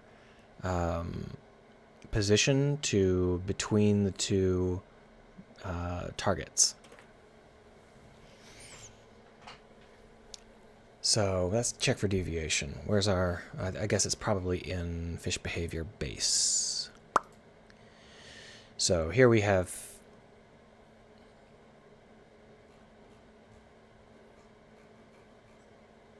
is it in particle behavior? No, it's definitely not in particle behavior. That's talking head. That's definitely not it.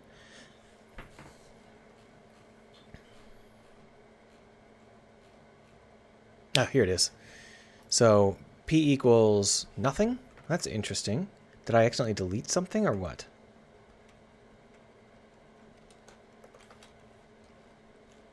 This is invalid English. I mean, this should never compile. I guess it set P equal to live particles A position equal to something else. That was just an accident. That's not supposed to work. Yeah. So that's very silly garbage. What we've got here is a random value. What we're actually going to want to do is center that value near 0.5. And to do that, we're going to want to say float rand equals random.value. And then we can try and make it deviate from 0.5. And the way to do that is to, I guess it would be to subtract 0.5 and then multiply it by 2. That'll give us a value between -1 and 1. And then we can just multiply it by itself, but the absolute value of itself.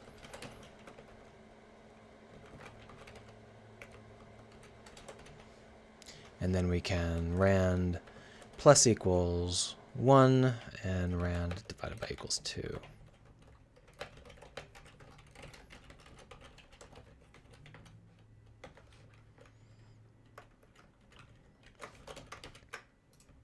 Talk about brute forcing it.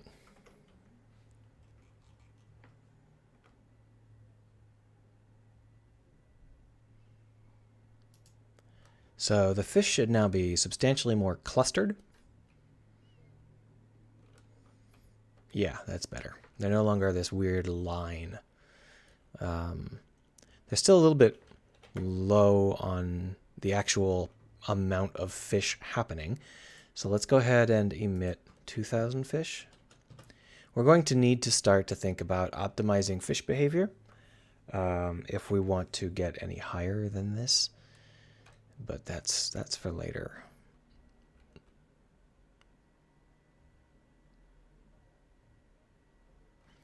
I think 1.5 is a little bit low. Let's up the fish speed to 2. And this fish speed also 2.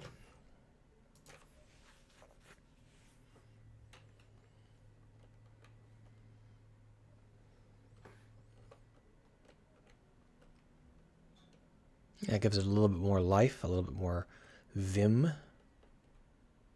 But they're not really forking off very much.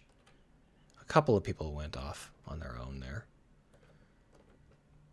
But the vast majority have stayed pretty well contained.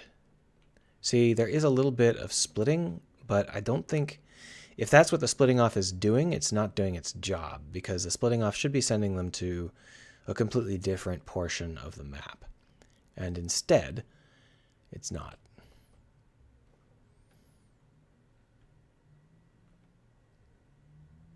Ooh, now we're getting some action.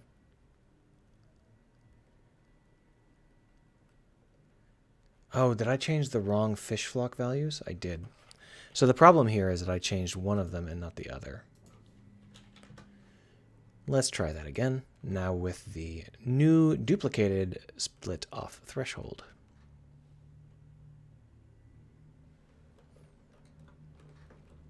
So only the big fat fish that you only, there's only a few of those are the only fish that we're actually splitting off. Now we're going to see some split offs. We already have, so that's definitely a lot more lively.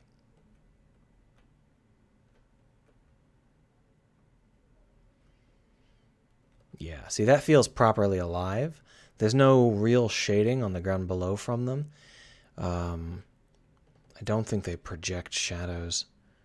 I wonder how expensive it would be if I turned that on. Might be worth trying.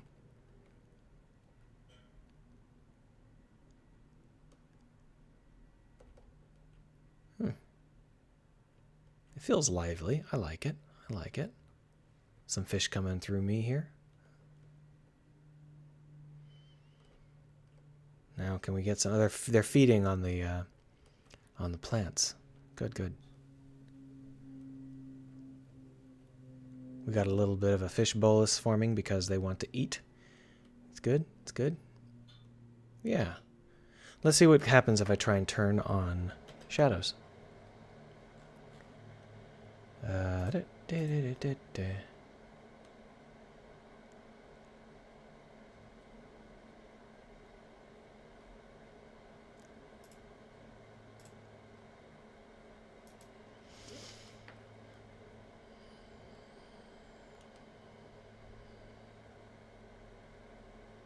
Oh, there's definitely a performance hit. That's much slower. So I don't think we're going to have them be able to cast shadows like this unless we really polish something, because that is really slow.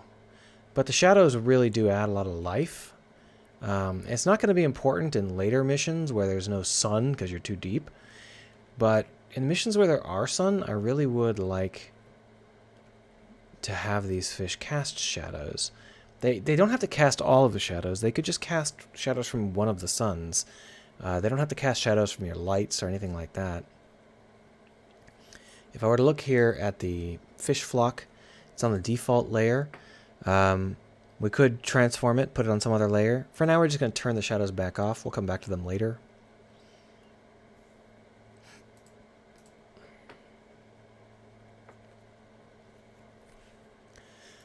So now that things are starting to wake up, there are a couple of things that we're going to need in order to actually complete this level.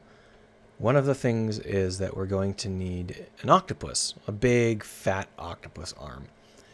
I don't really know how I want to animate an octopus arm. I think I'll model it, but it'll have to, I guess since it's one-offs, I'm not talking about like a small octopus, it's just one giant octopus. I could just rig the whole thing and have it animate properly like that. And then I can use like shaders for the suckers, like the way that they squiggle. But I also needed some more tech. I think the number one thing I need to do right now is get this place popping with life, because right now it feels a little bit dead and I don't want it to. I've been focused pretty strongly on this particular room area, but that means that over here it's very barren.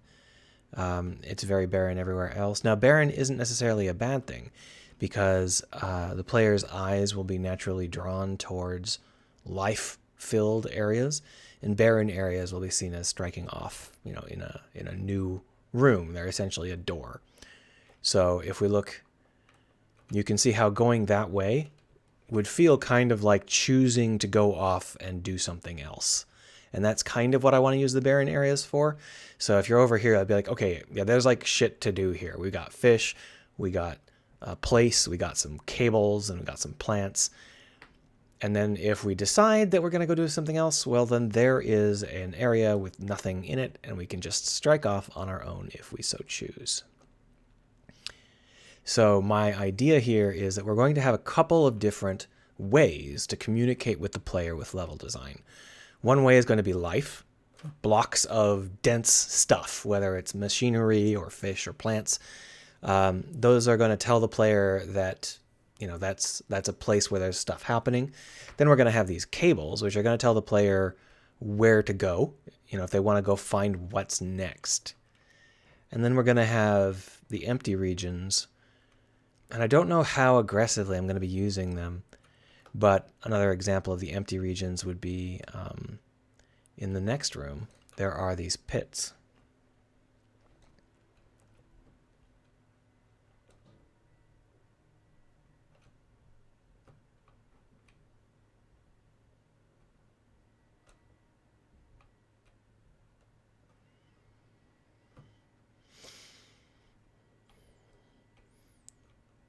So when you see these pits, it keeps this place from feeling, this area is not lifeless in a classic sense, even though there's nothing here and it feels dead and evil.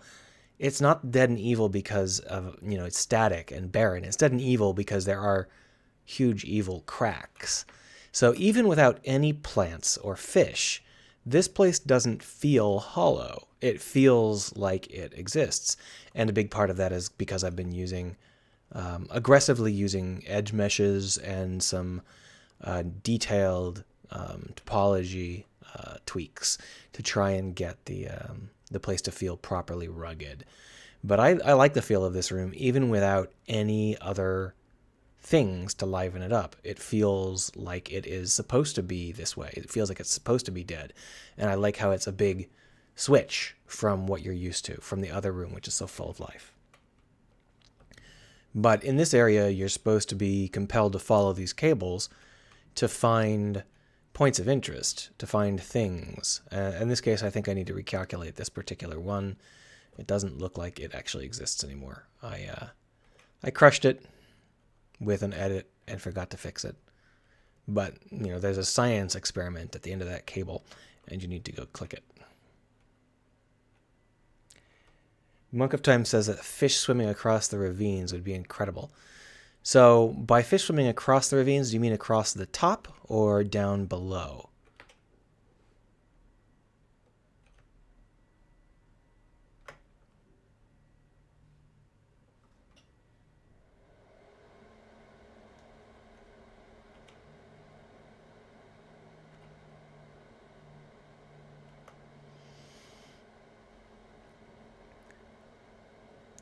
Monk of Time says that he'd like to see the fish just nibbling above the ravines, over here perhaps on this green area. I'm not sure. I have plenty of time to play around with that, but right now I do not have a stable fish. I don't have a fish that pokes around on the ground. All I've got are a fish bolus, where the fish swim in circles, and the fish flocking that you saw earlier. I have to build the fish poking around at random.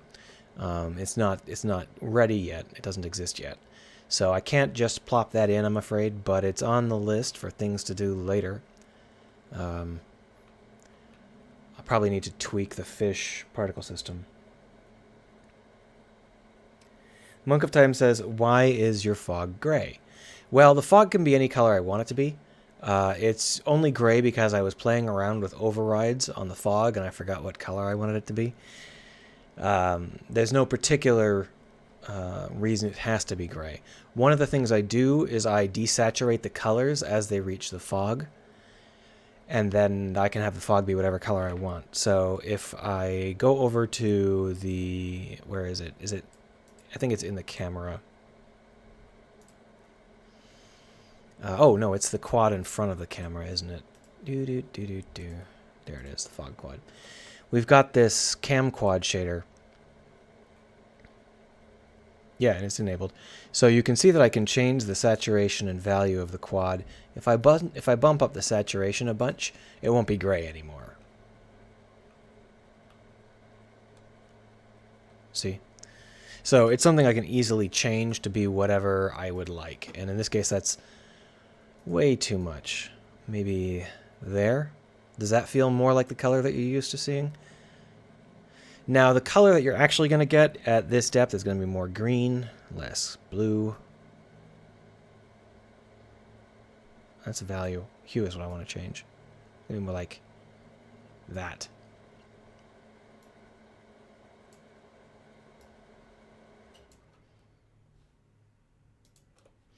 But the real answer here is that the fog underwater varies radically depending on the clarity of the water, the organic content of the water, and of course, how deep it is.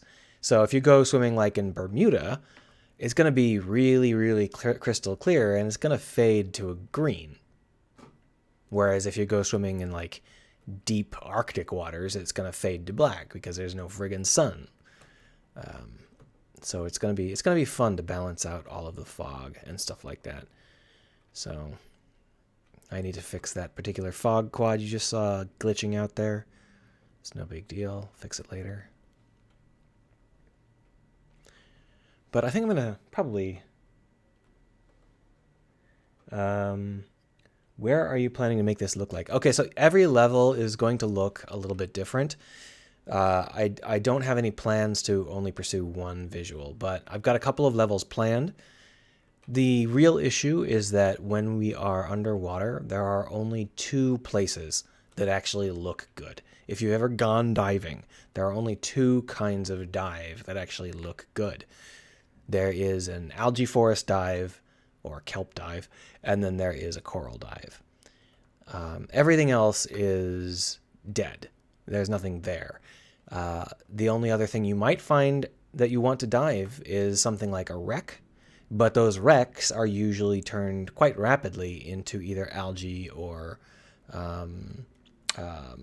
coral foundations, because the coral and the algae are always looking for some place to live. So even if you do go look at a wreck, you're still going to be looking at coral or algae. You're not going to be looking at just a dead wreck unless you have an unusual preference. But I've got some ideas lined up. For example, I might do a whale fall. A whale fall is when a big ass whale dies and sinks to the deep, deep ocean. And then it becomes kind of a hot spot where there's actually stuff happening in the deep, deep ocean. So I might do that, but I haven't developed any of the assets I would need to do that. I'm definitely going to do wrecks because that's kind of the whole point. This is technically a wreck.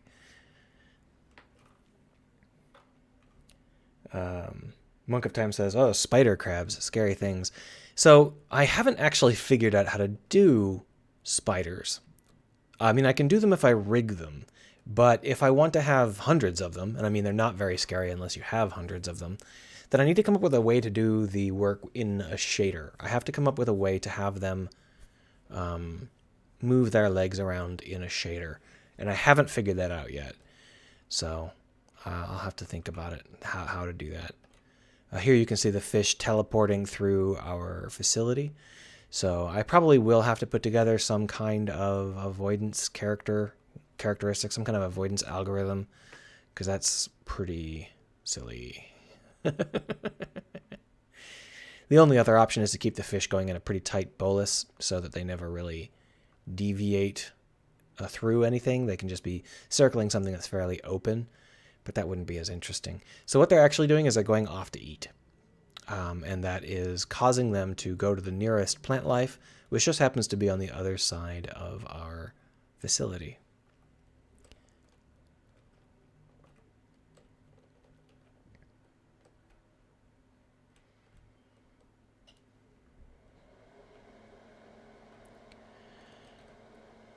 Monk of Time says I could just make the panic mechanic different.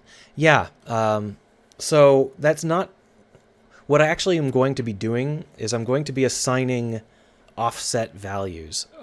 So basically, right now, when they detect something that they want to avoid, there's like a sphere around it, and then they run straight away from the sphere. And what I'm going to do with the next setup is when they detect something they want to avoid, they're going to go to a location that is in the direction they're trying to get, but off to one side. So they'll just kind of wander around it instead. The problem is I haven't really worked out the math for that yet, and I don't really know. I guess I could just manually add them. Yeah, okay, I'll do that. We'll go ahead and try that out for now. That'll be the next thing I'll do today. I don't want them to swim away from the object. That's basically it. So if I were to take this as an object to avoid, then what I could do is, first off, we're going to want to open up our fish rather than our fog. Oof. Hello, fish. So we've got these avoid targets, which is currently just the player. And we're going to want to have some, we're going to want to call these panic targets instead of avoid targets. So let's rename these avoid targets. Rename panic targets.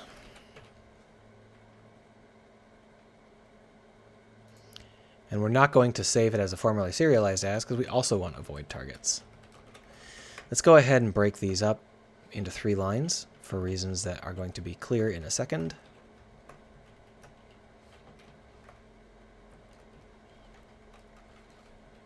Tooltip.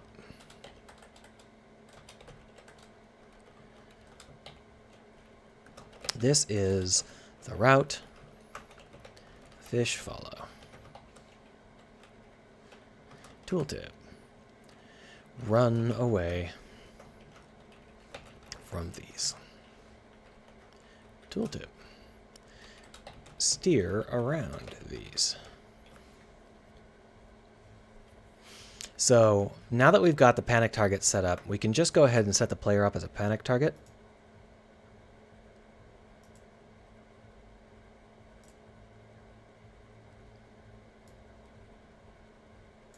And our avoid targets are going to be other stuff. So in this case, we're going to go ahead and choose this Hab as our panic target, as our avoid target, rather.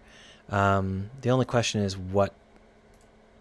So the avoiding needs to be something where it can get a bounding box of some kind. It needs to be... Should I create an avoid?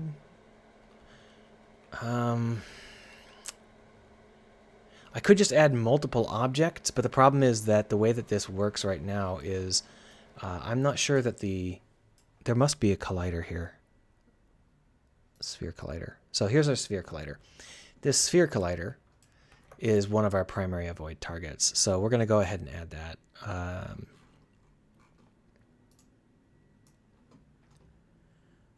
Avoid targets. Oh, I added the person to the wrong one again. Panic targets. Now we also want to avoid these things here, which are like cylinder? No, that's not it. The pallet.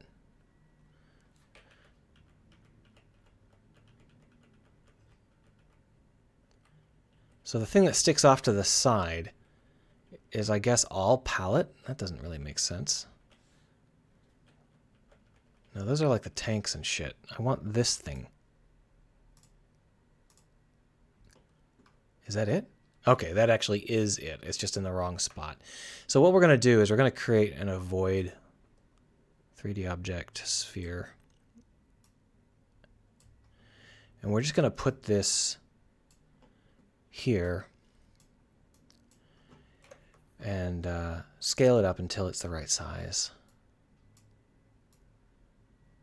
There we are. Then we're going to turn off the mesh renderer and the sphere collider. We're never going to need the mesh renderer again here. And what we're going to do is we're going to use a flock avoid tag. What we're going to do is we're going to use these as our avoidance indicators. And we might like automate that later somehow, but for now we're just going to do it manually.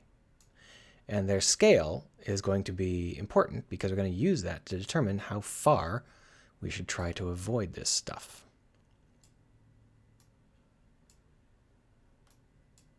There we go. So those two things are going to be what we're trying to avoid. Just grab the fish flock.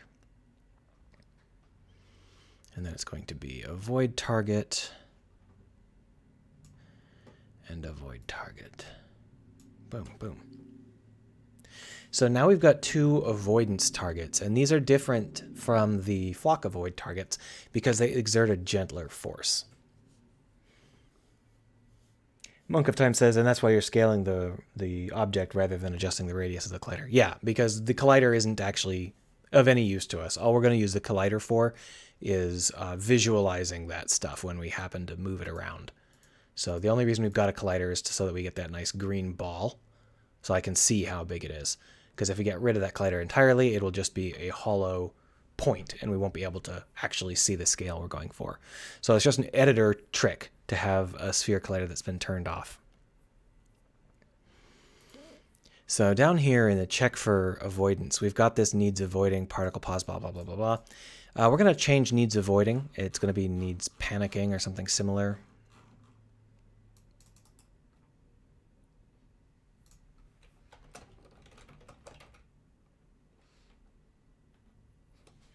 There we go. And then we're going to have needs avoiding as a different function.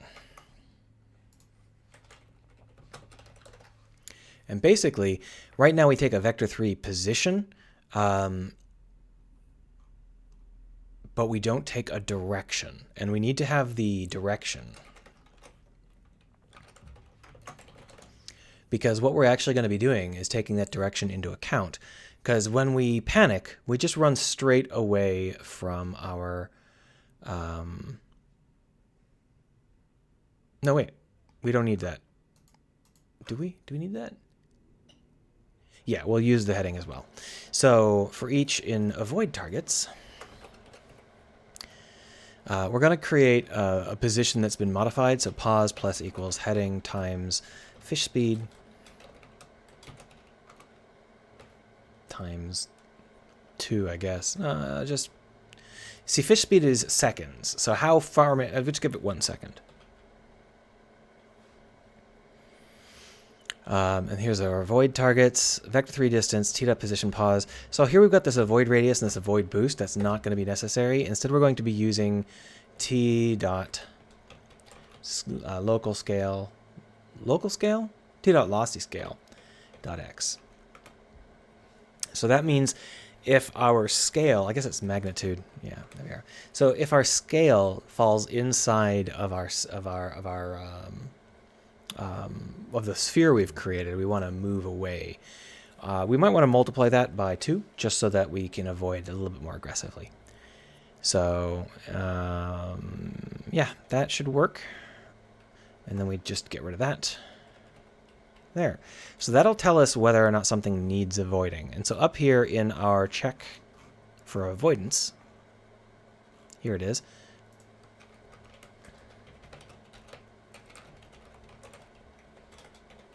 First we check for panic, then check for avoidance.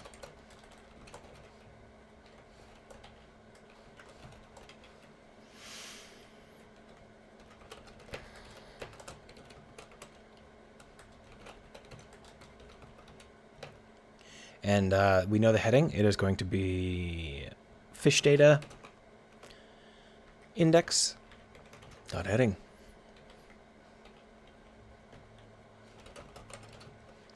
So if there is something that we need to avoid, steer around, do not panic, like this, see?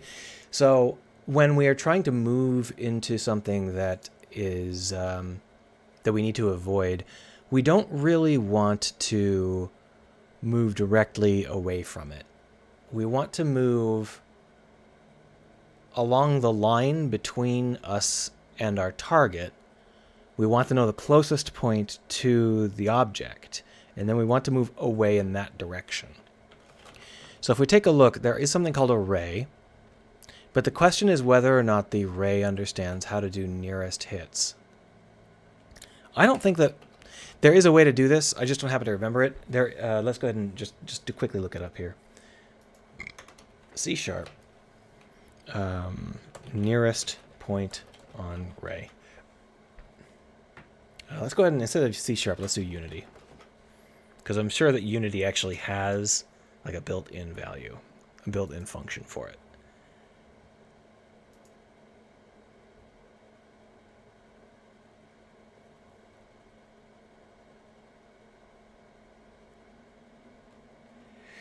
God. People are really assholes. It used to be that whenever I looked something up online, there'd be good answers. But now every time I look something up something online, the answers are from some asshole who's not explaining it and who's yelling at the original guy and telling him to read the docs. And it's like, dude, you're an idiot. So he says that the answer is vector3.project, but he doesn't tell us how that's the answer or how to use it or what it means or anything of that sort. So basically, if we take the line between us and the target, and we take our heading, and we project one onto the other, the leftover bit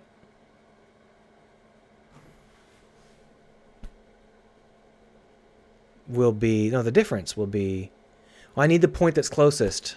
Yeah, so I don't know if he answered it or not because he didn't fucking explain it.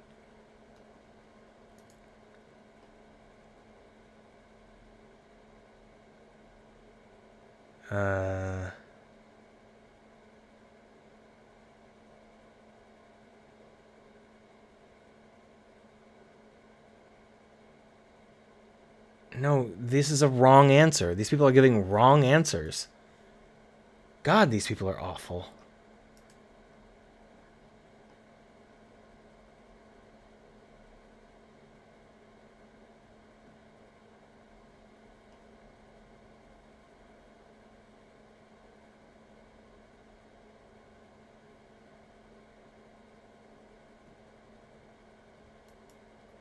It's project, but nobody's willing to explain how to actually do it using project.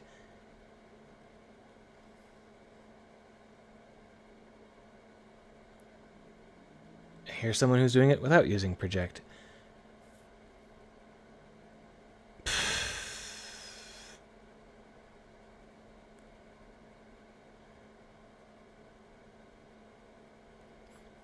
I don't have this shit memorized, and the internet is not being very helpful. What they're doing is they're using a dot product to get the ray. So the dot product includes the ray and then the delta between the start of the ray and our target. And then we get a dot product based on that, which is not normalized. I wonder if that's an error.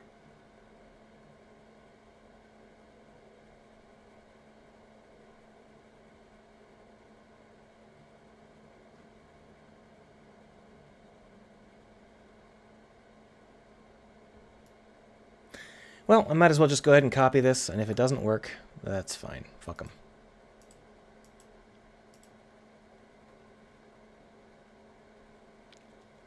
Yeah, Monk of Time is linking to the same things I found, the ones where they say, use project, and then don't explain, because project does not give you what you need. Project gives you a tiny fraction of what you need. And in the end, the function I got doesn't even use that. It uses no project. It uses an equivalent to project, but it doesn't use project. So public vector 3, closest point online. Vector 3 VA, vector 3 VB, vector 3 VP. So this is actually ray. So we're going to source direction. Vector 3 VA equals source. Vector 3 VB equals source plus direction times 10. And then we're going to take vector 3 v vector 1, vector 3 v vector 2 equals VB minus VA dot normalized. Float D, float T, vector 3, vector 3.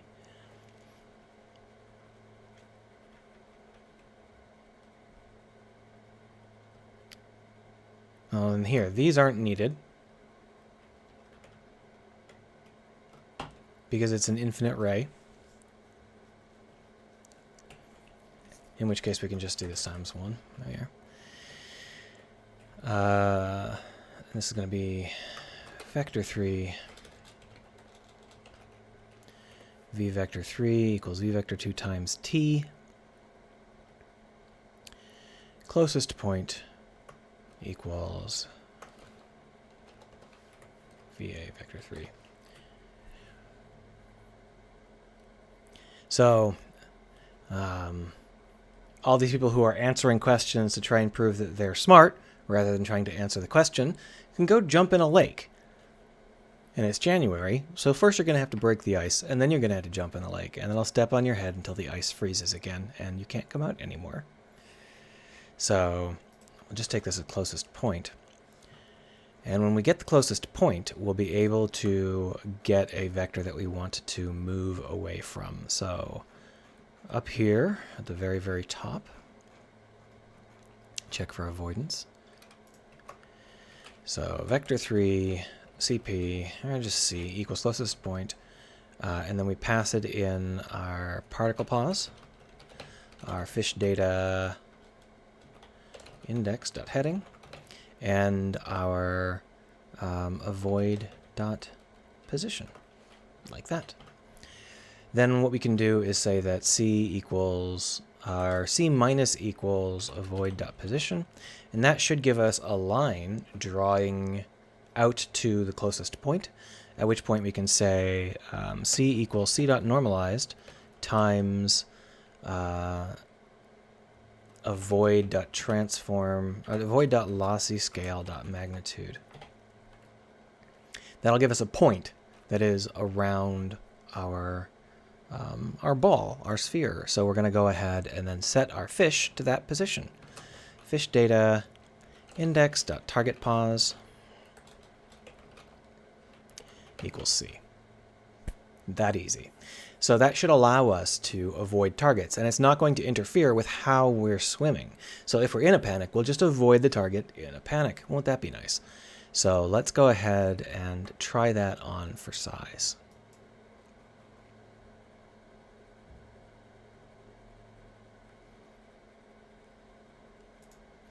I don't know whether this is going to work because I stole the code.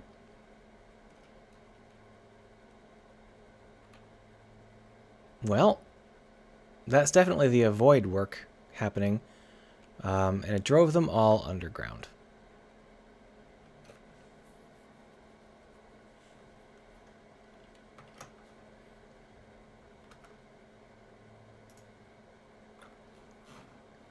So what we can do here is C is closest point C, and then we can just C.y divided by equals 5, because that is something we were changing elsewhere as well. But what we're going to want to do is the avoid check is currently a little bit too aggressive in terms of its range. So we're going to find that avoid.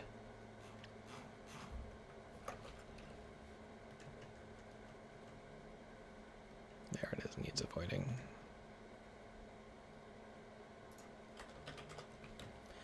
Because we are checking into the future, we don't have to expand the magnitude of the avoid radius. That's just overkill.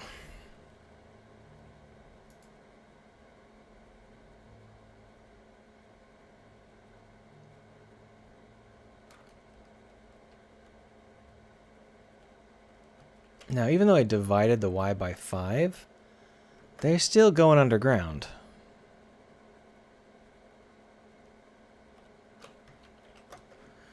If we take a look at our fish here, you can see that we've got, where are all of our underwater fish? There they are. We got all these bad boys. Doop. There they all are, flying to 0, 0, 0, 0, 0. So the problem here is that I forgot to add in the position that we're trying to, I got the delta, and then I didn't add the current actual position to it. So the result is they're trying to go towards 0, 0, 0, 0, 0, which it's not what we want. So this C, fish target pos equals C. We actually want to say fish target pos equals C plus avoid dot position.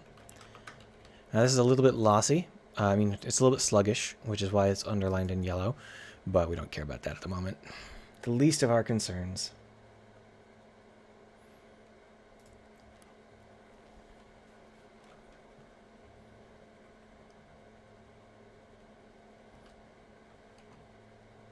Oh, that actually seems to be...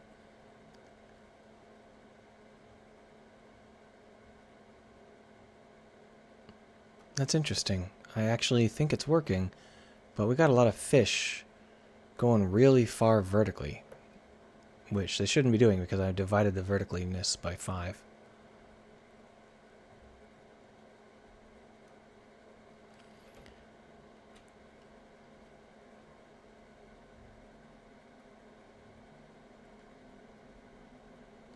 Maybe the closest point thing is in fact erroring.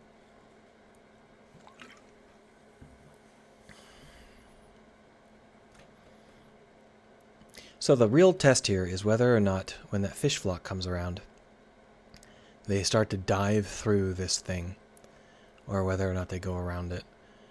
So we are seeing some fish punch through. I think that might simply be because the radius is quite low, so they're not trying to get around it very hard.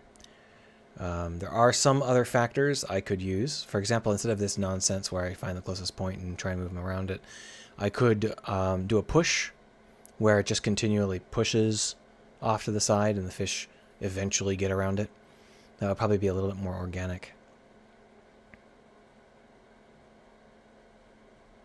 Something just flashed on my screen. I don't know what it was. I think that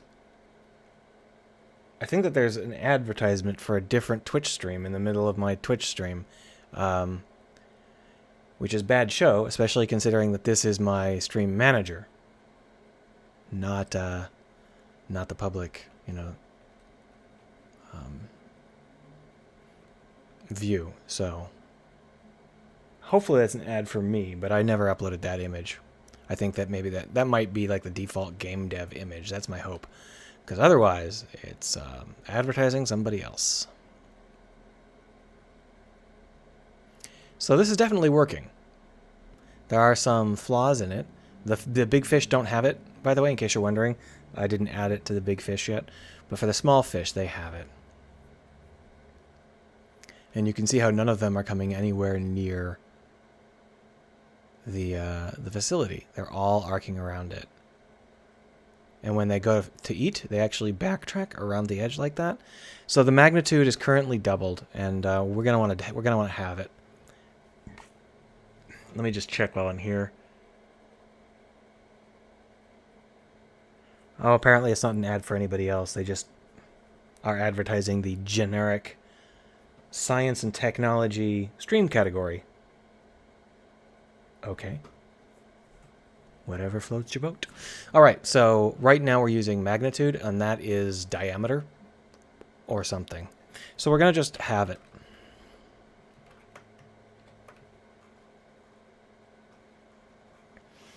And when we're doing this,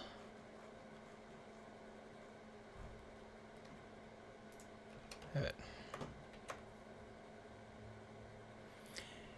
So the problem is that this is not, magnitude is not actually right. We only want to use like X. And the reason for that is because X would be radius, or no, it would be diameter. I guess it depends on whether it's a 1 or 2 size circle. Either way, X would be one of the two main categories of scale, whereas magnitude would be 1 plus 1 plus 1. X, Y, Z, 1, 1, 1 is not magnitude 1. It's like magnitude 2-ish, 2 point something. So you don't end up with a with either the radius or the diameter. But I think maybe having X was too small. It's not too bad, but there is definitely some pass-through. Some fish working their way around it here. Oh, that actually seems pretty good.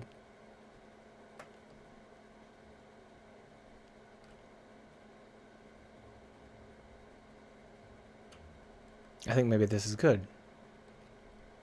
Hooray for us. Let's give it some time to try. Oh, so we just got some fish diving through. I think having it was too much. Got rid of too much of the scale here.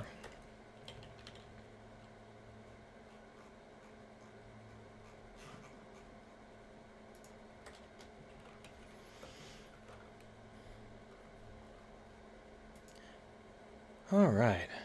So my voice is going, and I'm just about out of stuff to do. So if you have any questions, now is a good time to ask them. Otherwise, we are probably going to be finishing up real soon here. Yeah, see how the fish naturally are crawling over it rather than diving into it? That's what we want. Oh, it looks good. It looks good. It looks great. I think those fish are avoiding it at great range. There's probably something wrong with the range detection. The fish keep quite a bit of distance between them and the ball. And I think that it's causing some problems. We can tweak it later. It's no big deal.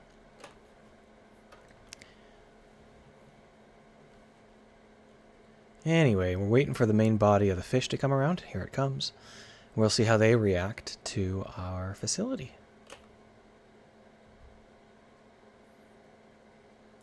Monk of Time says, do I have any references for the custom particle systems like the Glooper? No, they're a nightmare. So there are two basic options. One is that you can spawn the particles yourself using particlesystem.emit. The other is that you can have the particles, the particle system can emit the particles itself. Oh, look at that. That's beautiful. And then you can take control of them using get particles and set particle data. So if you do those, if you know which of those two things you're doing, either way you're going to have to get and change the particle data probably every frame. It's not real easy. So hopefully you won't need my kind of custom particle setup. The only reason I need a custom particle setup is because of my excruciating need to paste shit everywhere, which you can also just do using, GPU instance draw direct if you don't want to use a particle system. It's not hard. Look, it's working. Nobody is flying through, and nobody is avoiding it. Like, well, big fish aren't yet set up.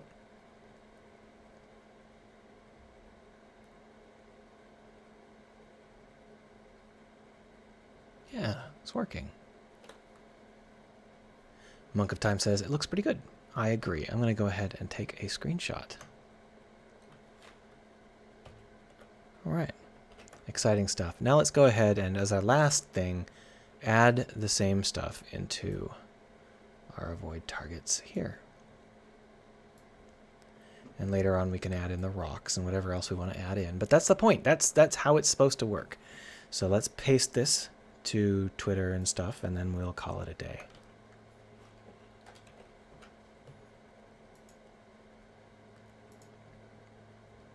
You know what? I think I should probably take a better picture. That one's like 90% panel.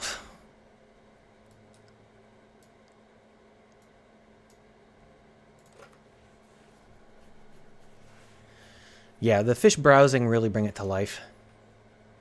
And they're browsing on actual things. They're not faking it, which really helps.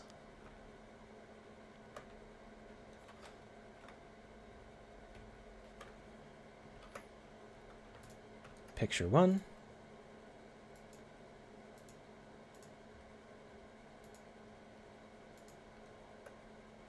And then I'll take a second one. The second one will have to wait until the fish come around again, though. Oh, look at that. The fog quad is actually broken on the sides. My screen is so wide, the ratio is so wide, that the fog quad, isn't wide enough. There we are.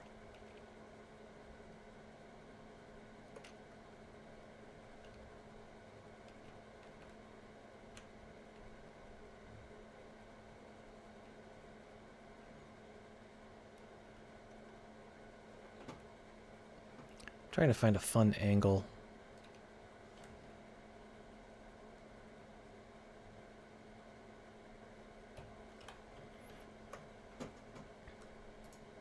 Paste. Paste.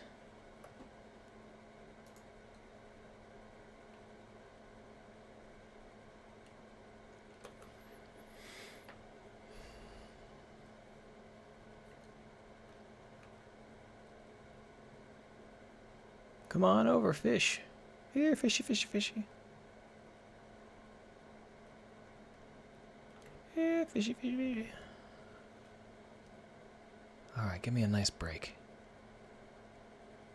Break me off a piece of that Kit Kat bar.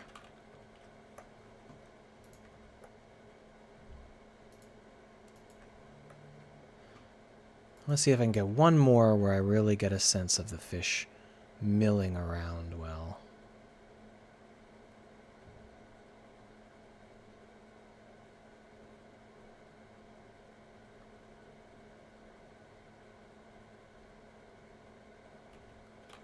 All right, that should do. Thanks for your time, everybody. I'll see you on Wednesday if that's what you want to show up for. Otherwise, maybe next Saturday. Have a good one. Where's the stop button?